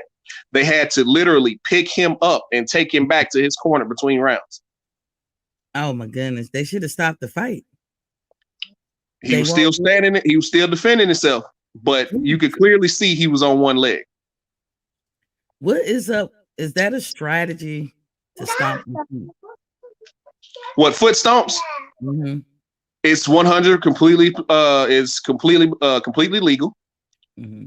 It is the point of all this is to win the fight. So if you can immobilize your opponent in any way, it's legal, other than kicking them in the head while they're down. Now, different states and different, commissions have different definitions of being down. Some people allow 3 points of contact, which is your feet and your hand and one hand being down. Some people consider down just being, being on a knee, or some people consider you have to be on all, unless if it's not a knee, you have to be on all fours. Okay.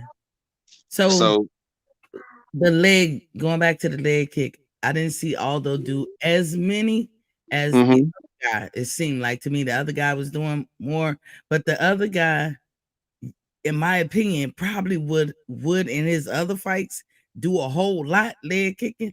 But I seen Aldo block a lot of his shit too. So I'm wondering, do these guys calcify their legs? You know what I mean? In a way that, like, because if you come and kick me one time, either one of them would have kicked me one time, I'm pretty sure they would have broke some shit.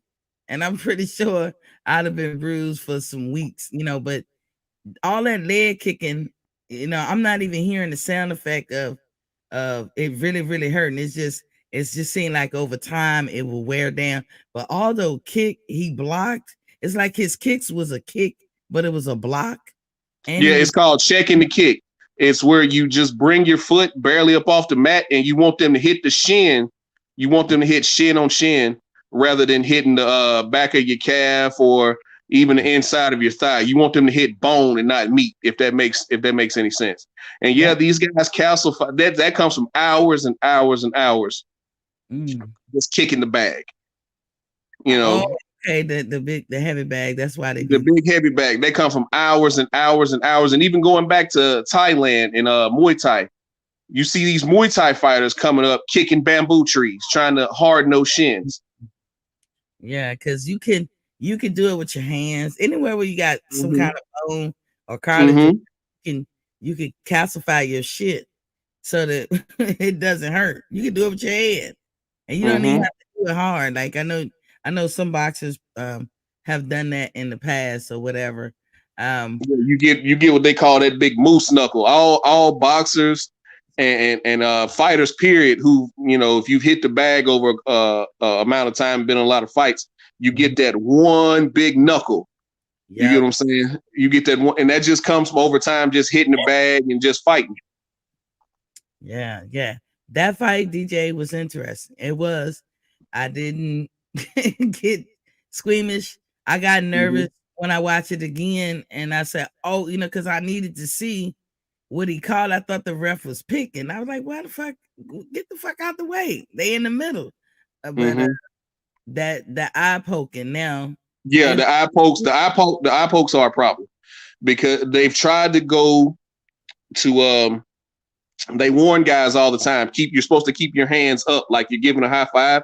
If it's not a closed fist, you're supposed to keep your hands straight up, keep your fingers straight up, as if you're trying to high five somebody. You know what I'm saying? Because if you keep them straight out, when a guy leans in to throw a punch, you're going to poke him in the eye. And we've seen fights in that way where a guy got poked in the eye and he just couldn't continue. They'll give you 5 minutes to, hey, it's the same as a nut shot.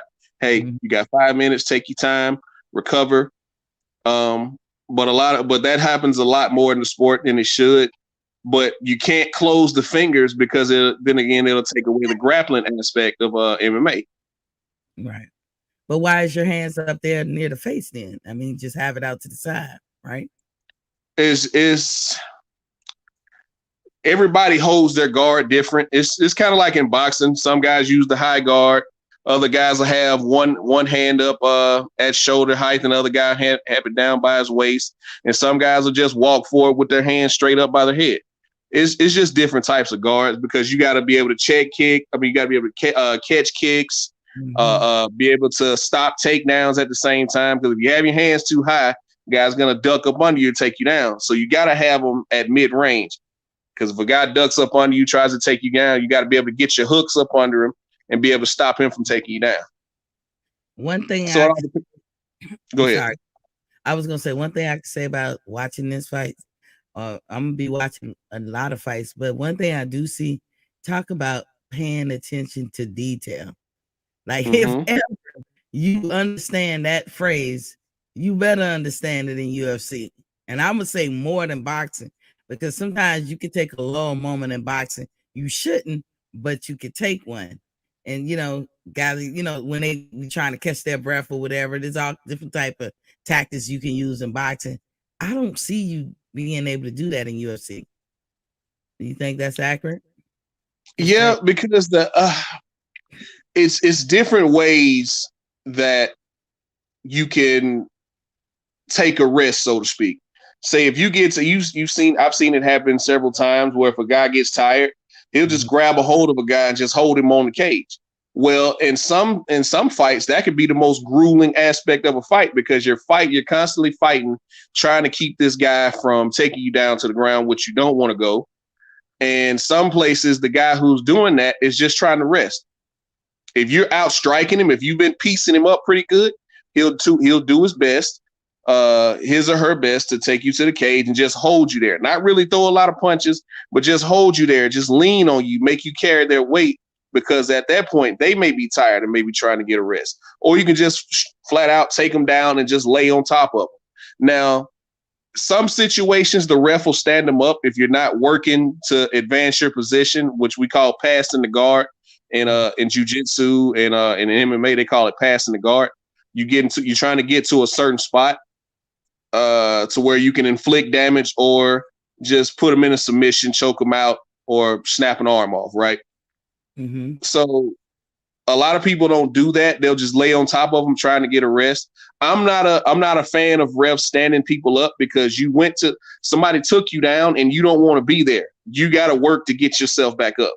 A lot of refs, if there's no action, they'll just stand you back up. If the crowd gets to booing, you know, you're not really trying to do any damage. You're not really going after submissions. The ref will stand you up.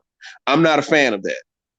I was going to ask, how many seconds when you get taken down, how many seconds do they do before it start counting against you that you have to get up? Or is that a thing? It doesn't necessarily.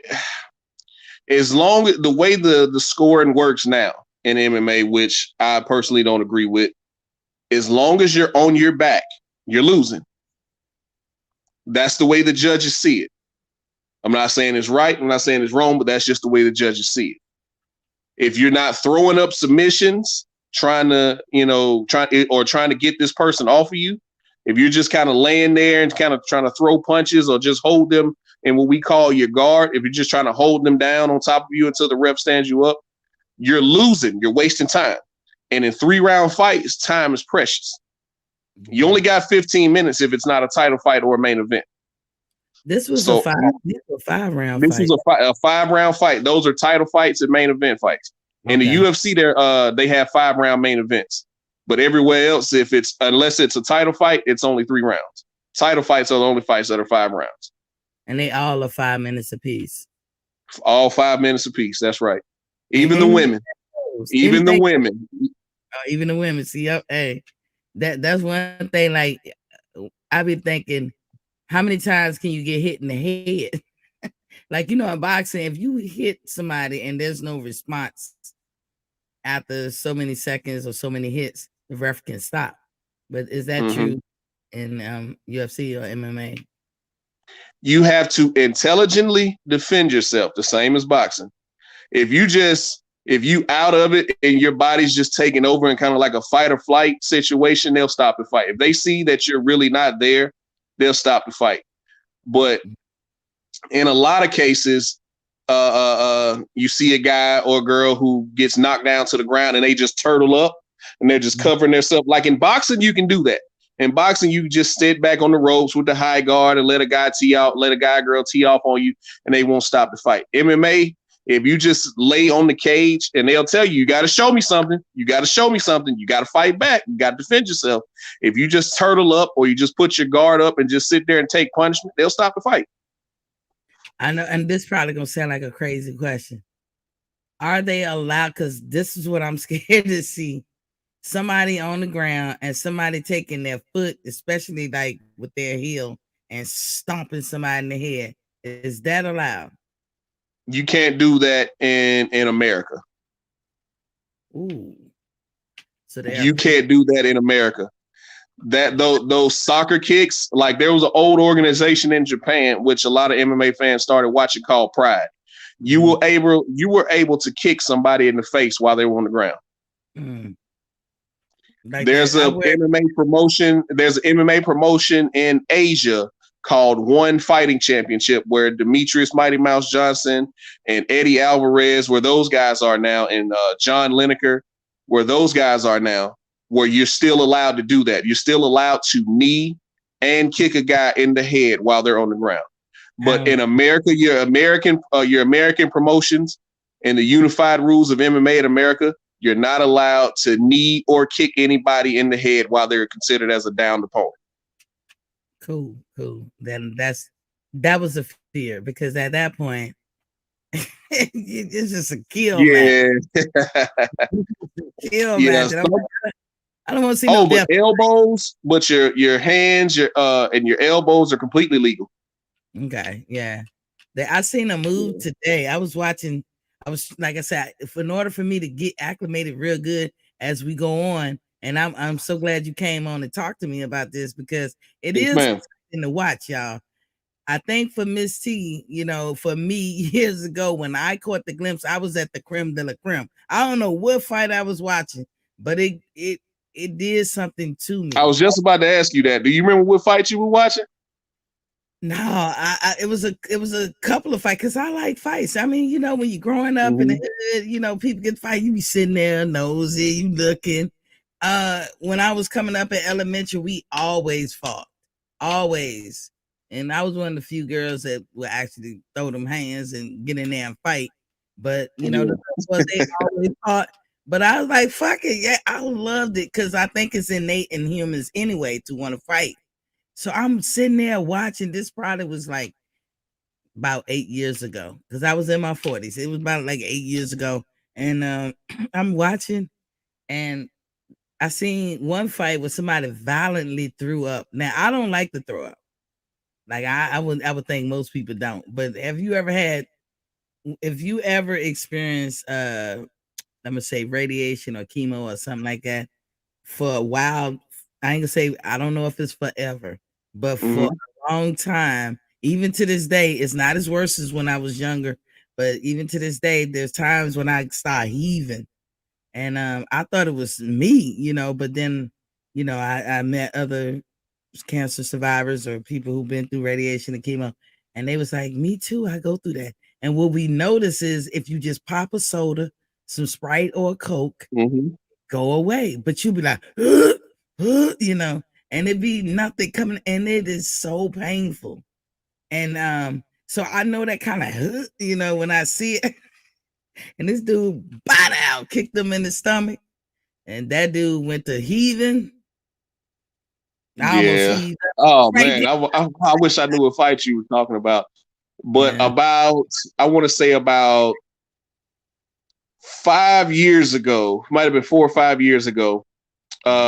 One of my favorite fighters, Derek the Black Beast Lewis out of Houston. He's fighting in February on a card, which I'll come on here and I'll tell you about when the card gets closer. Mhm.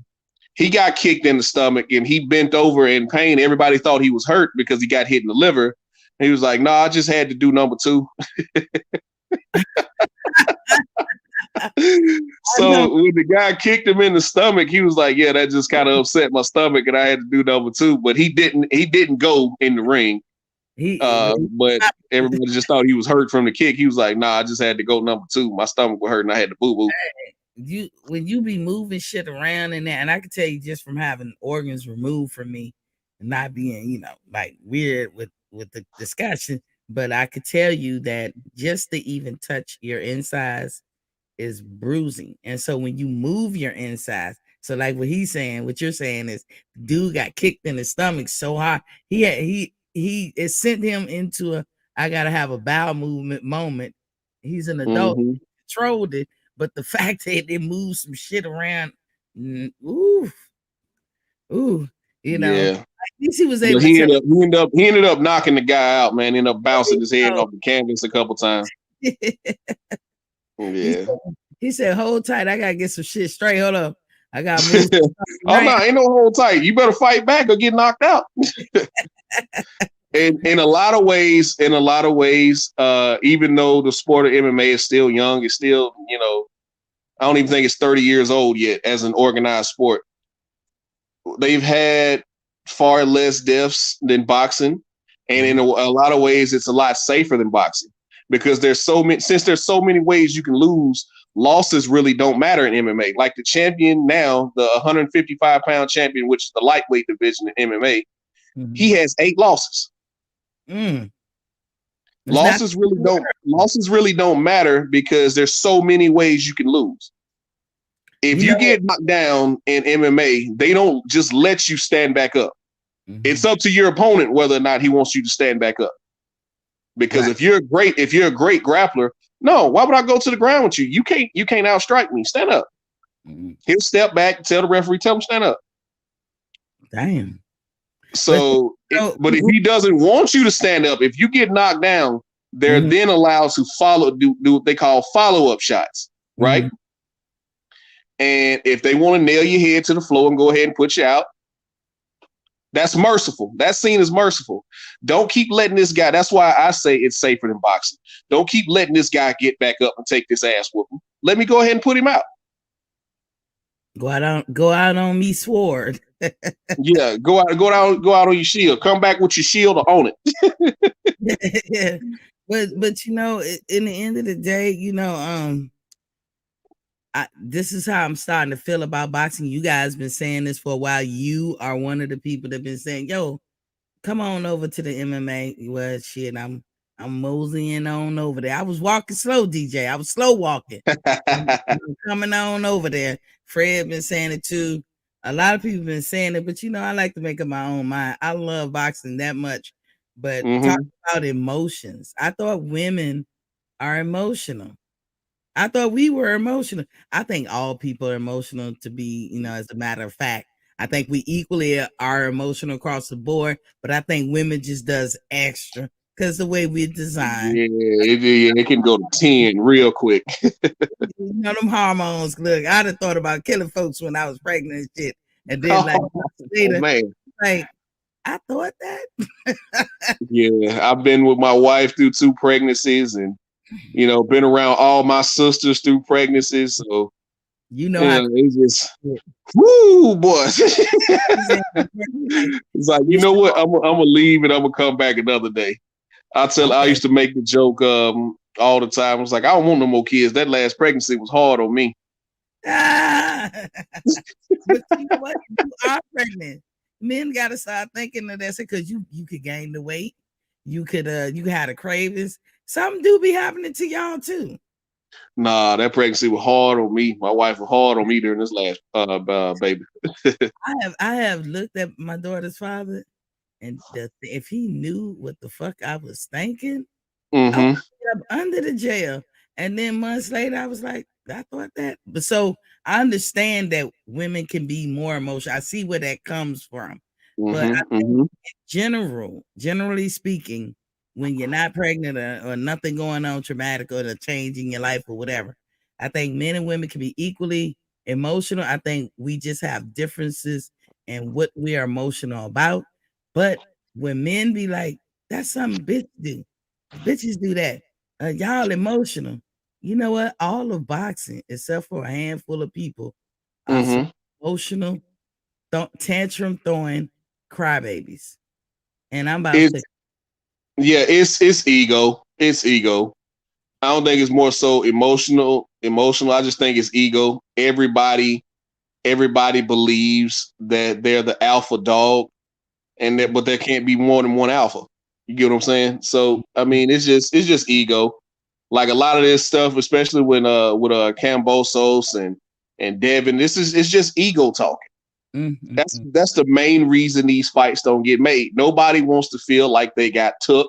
Nobody wants to feel like they didn't bow. Nobody wants to feel like they bowed down to somebody. And I equate that to the Errol and Bud thing. Both of those guys are alpha dogs. Nobody wants to feel like they bow down to anybody. I'm not backing. I ain't scared of you. I ain't know. It's like some schoolyard shit. It's like, I ain't no punk. I ain't no punk. What you gonna do? What you gonna do? It's you swing. No, you swing. It's a bunch of that going on in boxing, and then you just got the promoters trying to figure out any way that they can win instead of trying to put on the best fights and if you put on the best fights, then the fans are gonna come. Look at MMA. You put on the best fights, the fans are gonna come. If you build the fans are gonna buy it. DJ, I know so you're gonna win regardless. Remember back in the day, DJ, you might be too young for this. We used to say to take the emotional to another level, and we talking about fighting in the streets. We be like, I'm gonna beat the shit out, knock my mama off the cliff. Did you ever hear that? Oh yeah, bad man hit his hand. Yeah, something like that. Well, we used to say, yeah. A couple little pebbles. Be like, pretend this pebble is my mama, knock her off the cliff so I can beat the dog shit out. Right. We did that. I bet you won't knock this off his shoulder, but we did. Where I'm from, we did. Bad man hit this hand, and then the baddest man hit this hand. Then both of them hit that man as hard as you can. But see, that was evoke some kind of emotional, right? Something in you, because sometimes that can be a driving force. But if you know your skills and you know how to box, we don't need all that bullshit. Y'all are making it worse. It's like, men, women in the society, in the community, we balance each other out. We supposed to. Supposed to. Sausages, probably to me, not enough. What's the other plates to balance out? Because the ego is, y'all gonna kill the sport of boxing with this shit. I'm telling you. You can't look, DJ. I'll be spending like $300. That's without going to a fight a month in boxing. I'm tired. I can't deal with the ego because I ain't gonna understand it. Sign the fight and then talk shit. What happened to that? Right. That's all I want. Now it's as much as I agree, but at the same time disagree with who I call Uncle Fester. I call him Uncle Fester sometimes. Sometimes he's Dana White, sometimes he's Uncle Fester. As much as I disagree with him on a lot of things, one thing I did agree with him on is when him and Oscar De La, because he hates Oscar De La Hoya, right? Okay. One thing I did agree with him on is boxing tries to have a going out of business sale with every fight. They try to get the most money, the biggest gate. It's like, no, sometimes you might have to put on fights where you're not getting any gate, or you know the gate's gonna be, fairly small. But you have to build that fighter, because in a year or two, you keep putting this fighter on these cards where you're not really making any money. In a year or two, he's gonna be a superstar. Because he's gonna get on the mic and say some crazy stuff. Gonna go to his head. In other It's words, invest in your fighters, meaning get them to be seen, get them in fights. If that's investing in your fighter too, whether it's pay-per-view or not. If I see, look how I feel about Isaac Cruz. He is doing and being around in his company of people he keep. I already don't like it. He's a Pacquiao company man. He Canelo. I didn't know that. Yeah, he fights Pacquiao. That's his little stable. He Canelo is his buddy now. You know what I'm saying? This is like. But you remember, DJ, how bad I was repping this nigga. Right. I remember because you and my guy Best Pugilist were the only two that really told me about Isaac Cruz. Like, hey man, this little kid can thump now. And I said to myself, I'm a hold tight, because him as an individual, because I'm gonna judge him in Martin Luther King week. I'm gonna judge him by the content of his character. Even Max Sale, he's a Pacquiao. He's in his stable too. I'm gonna try to judge Max Sale by the content of his character. Casimero is Pacquiao stable too. His head and grew already. Fuck that. I'm gonna judge him. Oh man.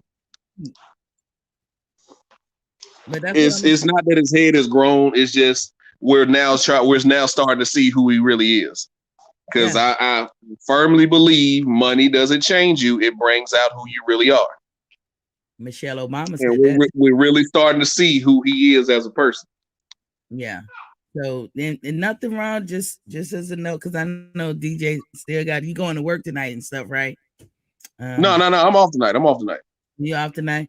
But I normally try to stay at 2 hours or less, but judging what you saying, it's the investment is in the fighter, getting eyes on him, building a following. That is the true investment. So when he pops and it's the big echelon fight like a Earl Spence and Terrence Crawford, that's just a win-win for everybody involved. But you want to don't skip at this, like they putting the cart before the horse. And I think DJ in agreement, I can agree. They need to go back to that old school way of investing in your fighter, whether they win or lose, getting eyes on them. Showtime, put them on regular channel, put them on Fox. Like all this. Right. Go back to let's get see the way Dana White does it, which I know everybody. I know the criticism of him is he really does have favorites. He does play favorites. I'm not gonna. That's one of the times he turns into Uncle Fester. And he'll protect his favorites until it's time for them to fight a top 5 guy. He won't put them in there with a top. They'll go from 15 and they'll fight a top 5 guy out of nowhere. Right. They won't have to walk through the same fire that a Kamaru Usman did. Kamaru Usman beat up, I think it was 6 of the top 10 before he got a title shot. Now, your favorites, like somebody like a Conor McGregor, who has a good mouthpiece. He was great on the mic. I think he only fought 2 or 3 of the top 10 guys before he finally got a title shot. When he has his favorites, he'll do that. But one thing he will do is these fight night cards that he's constantly putting on throughout the year. Pay attention to those. They might not have the names on them, but pay attention to them, because the mid-level guys, they'll put on some of the best fights, and then you'll get your name out of there. Hey, that fight was amazing. Did you see this person fight? Did you see that person fight? And before you know it, This person's won 6 in a row. Now they're ranked number 8, and it's time for them to fight a top 5 guy. And it just goes from there. But We the got top guys in MMA aren't making the same money as the top guys in boxing. It's just the money's just not being spread around like that. But the mid-level guys, the lower level guys, they're making the same money that the boxing guys are making, if not more. That's what's up. And you know who else doing that on the side of boxing? Eddie Hearn, believe it or not. If you go to the zone, you be like Anthony Joshua and who he fought last, Usyk. Okay. Usyk. You was like, okay, I'll watch it because it's for the belts. I'm following the belts. But then the undercard be good. He be having some nuggets on them undercards. Like you be on the edge. You'll see. It's almost like he take you back to when you fell in love with boxing in the first place.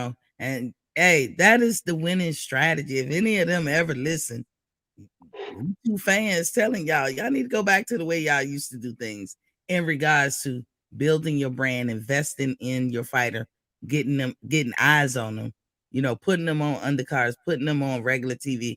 Stop trying to charge the fan for everything. Right.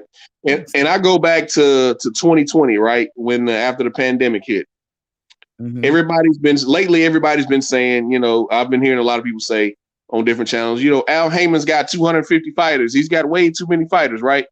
Right. Dana White has 600 fighters. Checkmate. And he was putting no fights in the UFC Apex, which is out there in Vegas. No fans, no gate. You're only allowed to have 3 cornermen. Y'all come in, everybody's going to test. We're going to make sure everybody's clean. We're going to make sure the refs are clean. We're going to make sure the judges are clean. He had 2 central locations. He had a location in Vegas, and he had a location in Abu Dhabi. For the people that were coming from countries where the United States wouldn't allow them to come in, he was, hey, I tell you what, instead of having all my fights in Vegas because I'm going to smoke all of my North American talent, I'm going to have all my North American talent fighting 4 and 5 times. And these people from Brazil or Sweden or London, they can't get into America, or China. They can't get into America. We're going to fight in Abu Dhabi. He had 2 locations, and he put on, I think, 32 events in 2020. No gate. All pay-per-view and merch. That's all he lived on. Wow. So when boxing blames the pandemic as to why a lot of these fights didn't happen, I'm going to call, as an MMA fan, I'm going to call BS on that, because I watched Uncle Fester and his cronies put on all these fights for free. A lot of those fights were for free. And that's what they need to do. That's what they need to go back to. You'll be surprised. A lot of people watch regular channels like ABC, NBC, and CBS. They still watch that shit, y'all. And they don't even bring fights to those channels. People gonna watch Fox, and a lot of people have Showtime. And they're gonna, what happened to all the good fights that used to come on Showtime? And they talk about how PBC started, but they was offering all them Showtime fights for the free. Yeah, Showbox and all that, yeah. Yeah, so this is nothing wrong with investing in your fighter like that, because Brandon Lee, one, you don't have to spend that much money. You just got to get them the opportunity to have a fight, and you tell that. Put them out there. A lot of these guys, a lot of these younger fighters, this is the advantage that they have over fighters of yesteryear. They have social media, so it's one thing to get on social media and talk.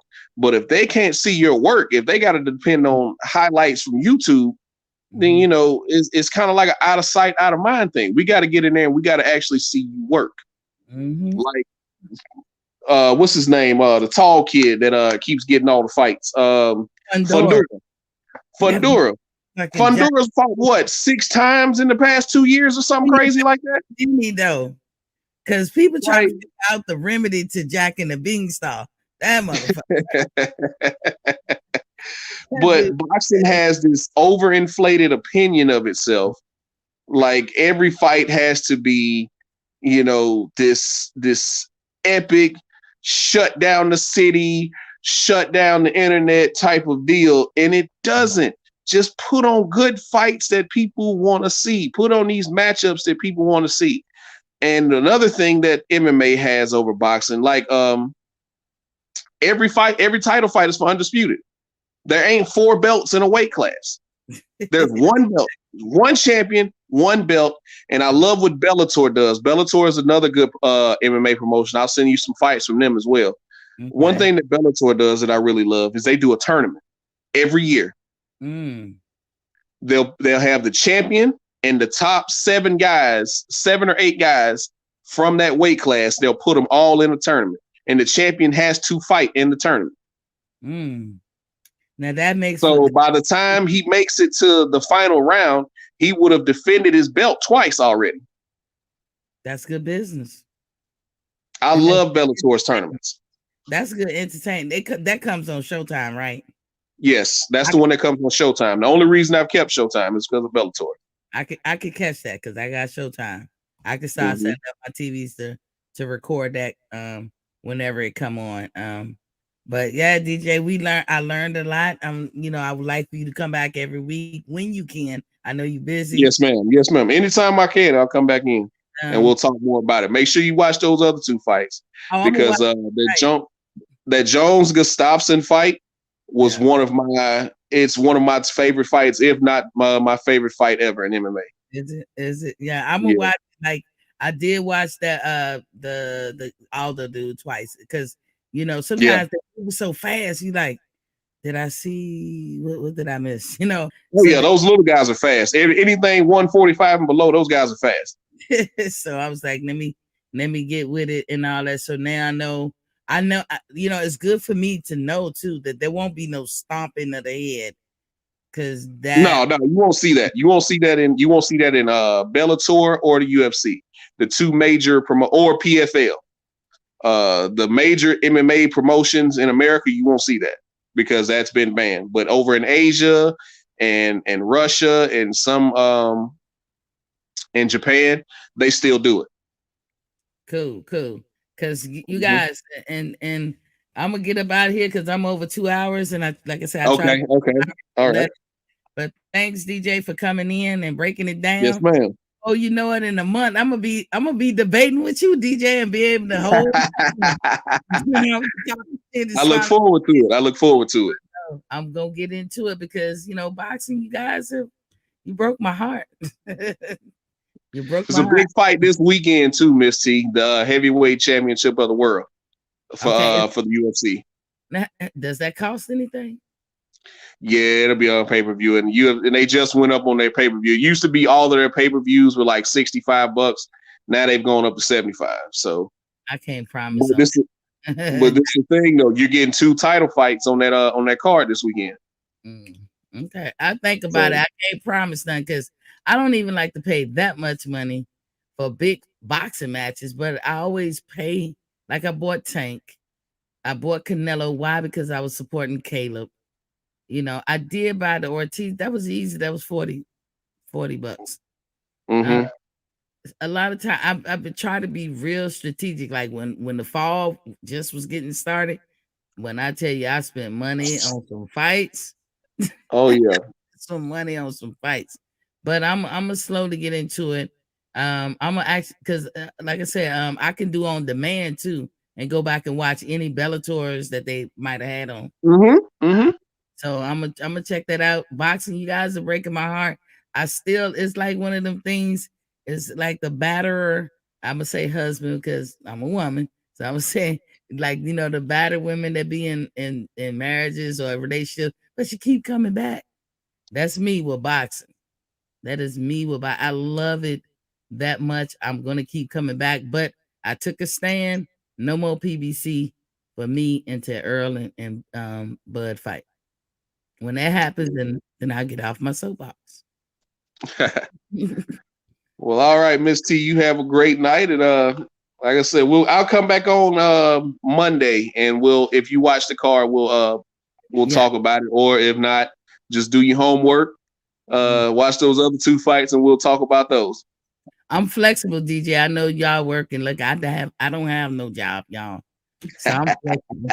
Whenever you can come in on your days off or whatever, we're gonna reserve time. But my boy, DJ, aka Big Daddy. I appreciate it, Miss T. I got you, man. All right. Poetic, wavy youth of common sense is in the building. What's popping to you, King? He said, man, these lightweight classes in boxing are a complete disgrace. Ain't they though? Ain't they though? Welcome to the building, Poetic. I'm at the tail end. I'm about to mosey on over to E Thriller. See what y'all talk about over there. And yeah, I had some news about Conor Ben. I'll tell you guys that tomorrow because I don't want to hold up this time slot like forever or whatever. But it was a good talking to DJ. I'm serious, y'all. I am moseying on over to the other side. I'm getting into it because I guess it's I can't deny the innate feeling of liking fights and wanting to see fights. I'm too old to be trying to fight. If I was young, I would be like, yeah, let's get it. But I'll be ready to fight. Just train me to fight. I'm ready to fight. But I'm an old bride now, so I can't do that type shit. I'm done with that life. It's now I gotta be more diplomatic and just watch from the side. But anywho, y'all know how I say when you know better, you do better. We learned some things tonight. Thank you, DJ, for coming in. Thank you, everybody, for chiming in. And I'll see you guys tomorrow. And tomorrow's Grown Woman Talk. Shout outs again to Butter. Happy birthday. Shout outs to all the Capricorns. As this is, I think, their last day of Capricorn season. Tomorrow starts Aquarius season. And we're going to get into the age of Aquarius. Anyway, when you know better, you do better. Peace.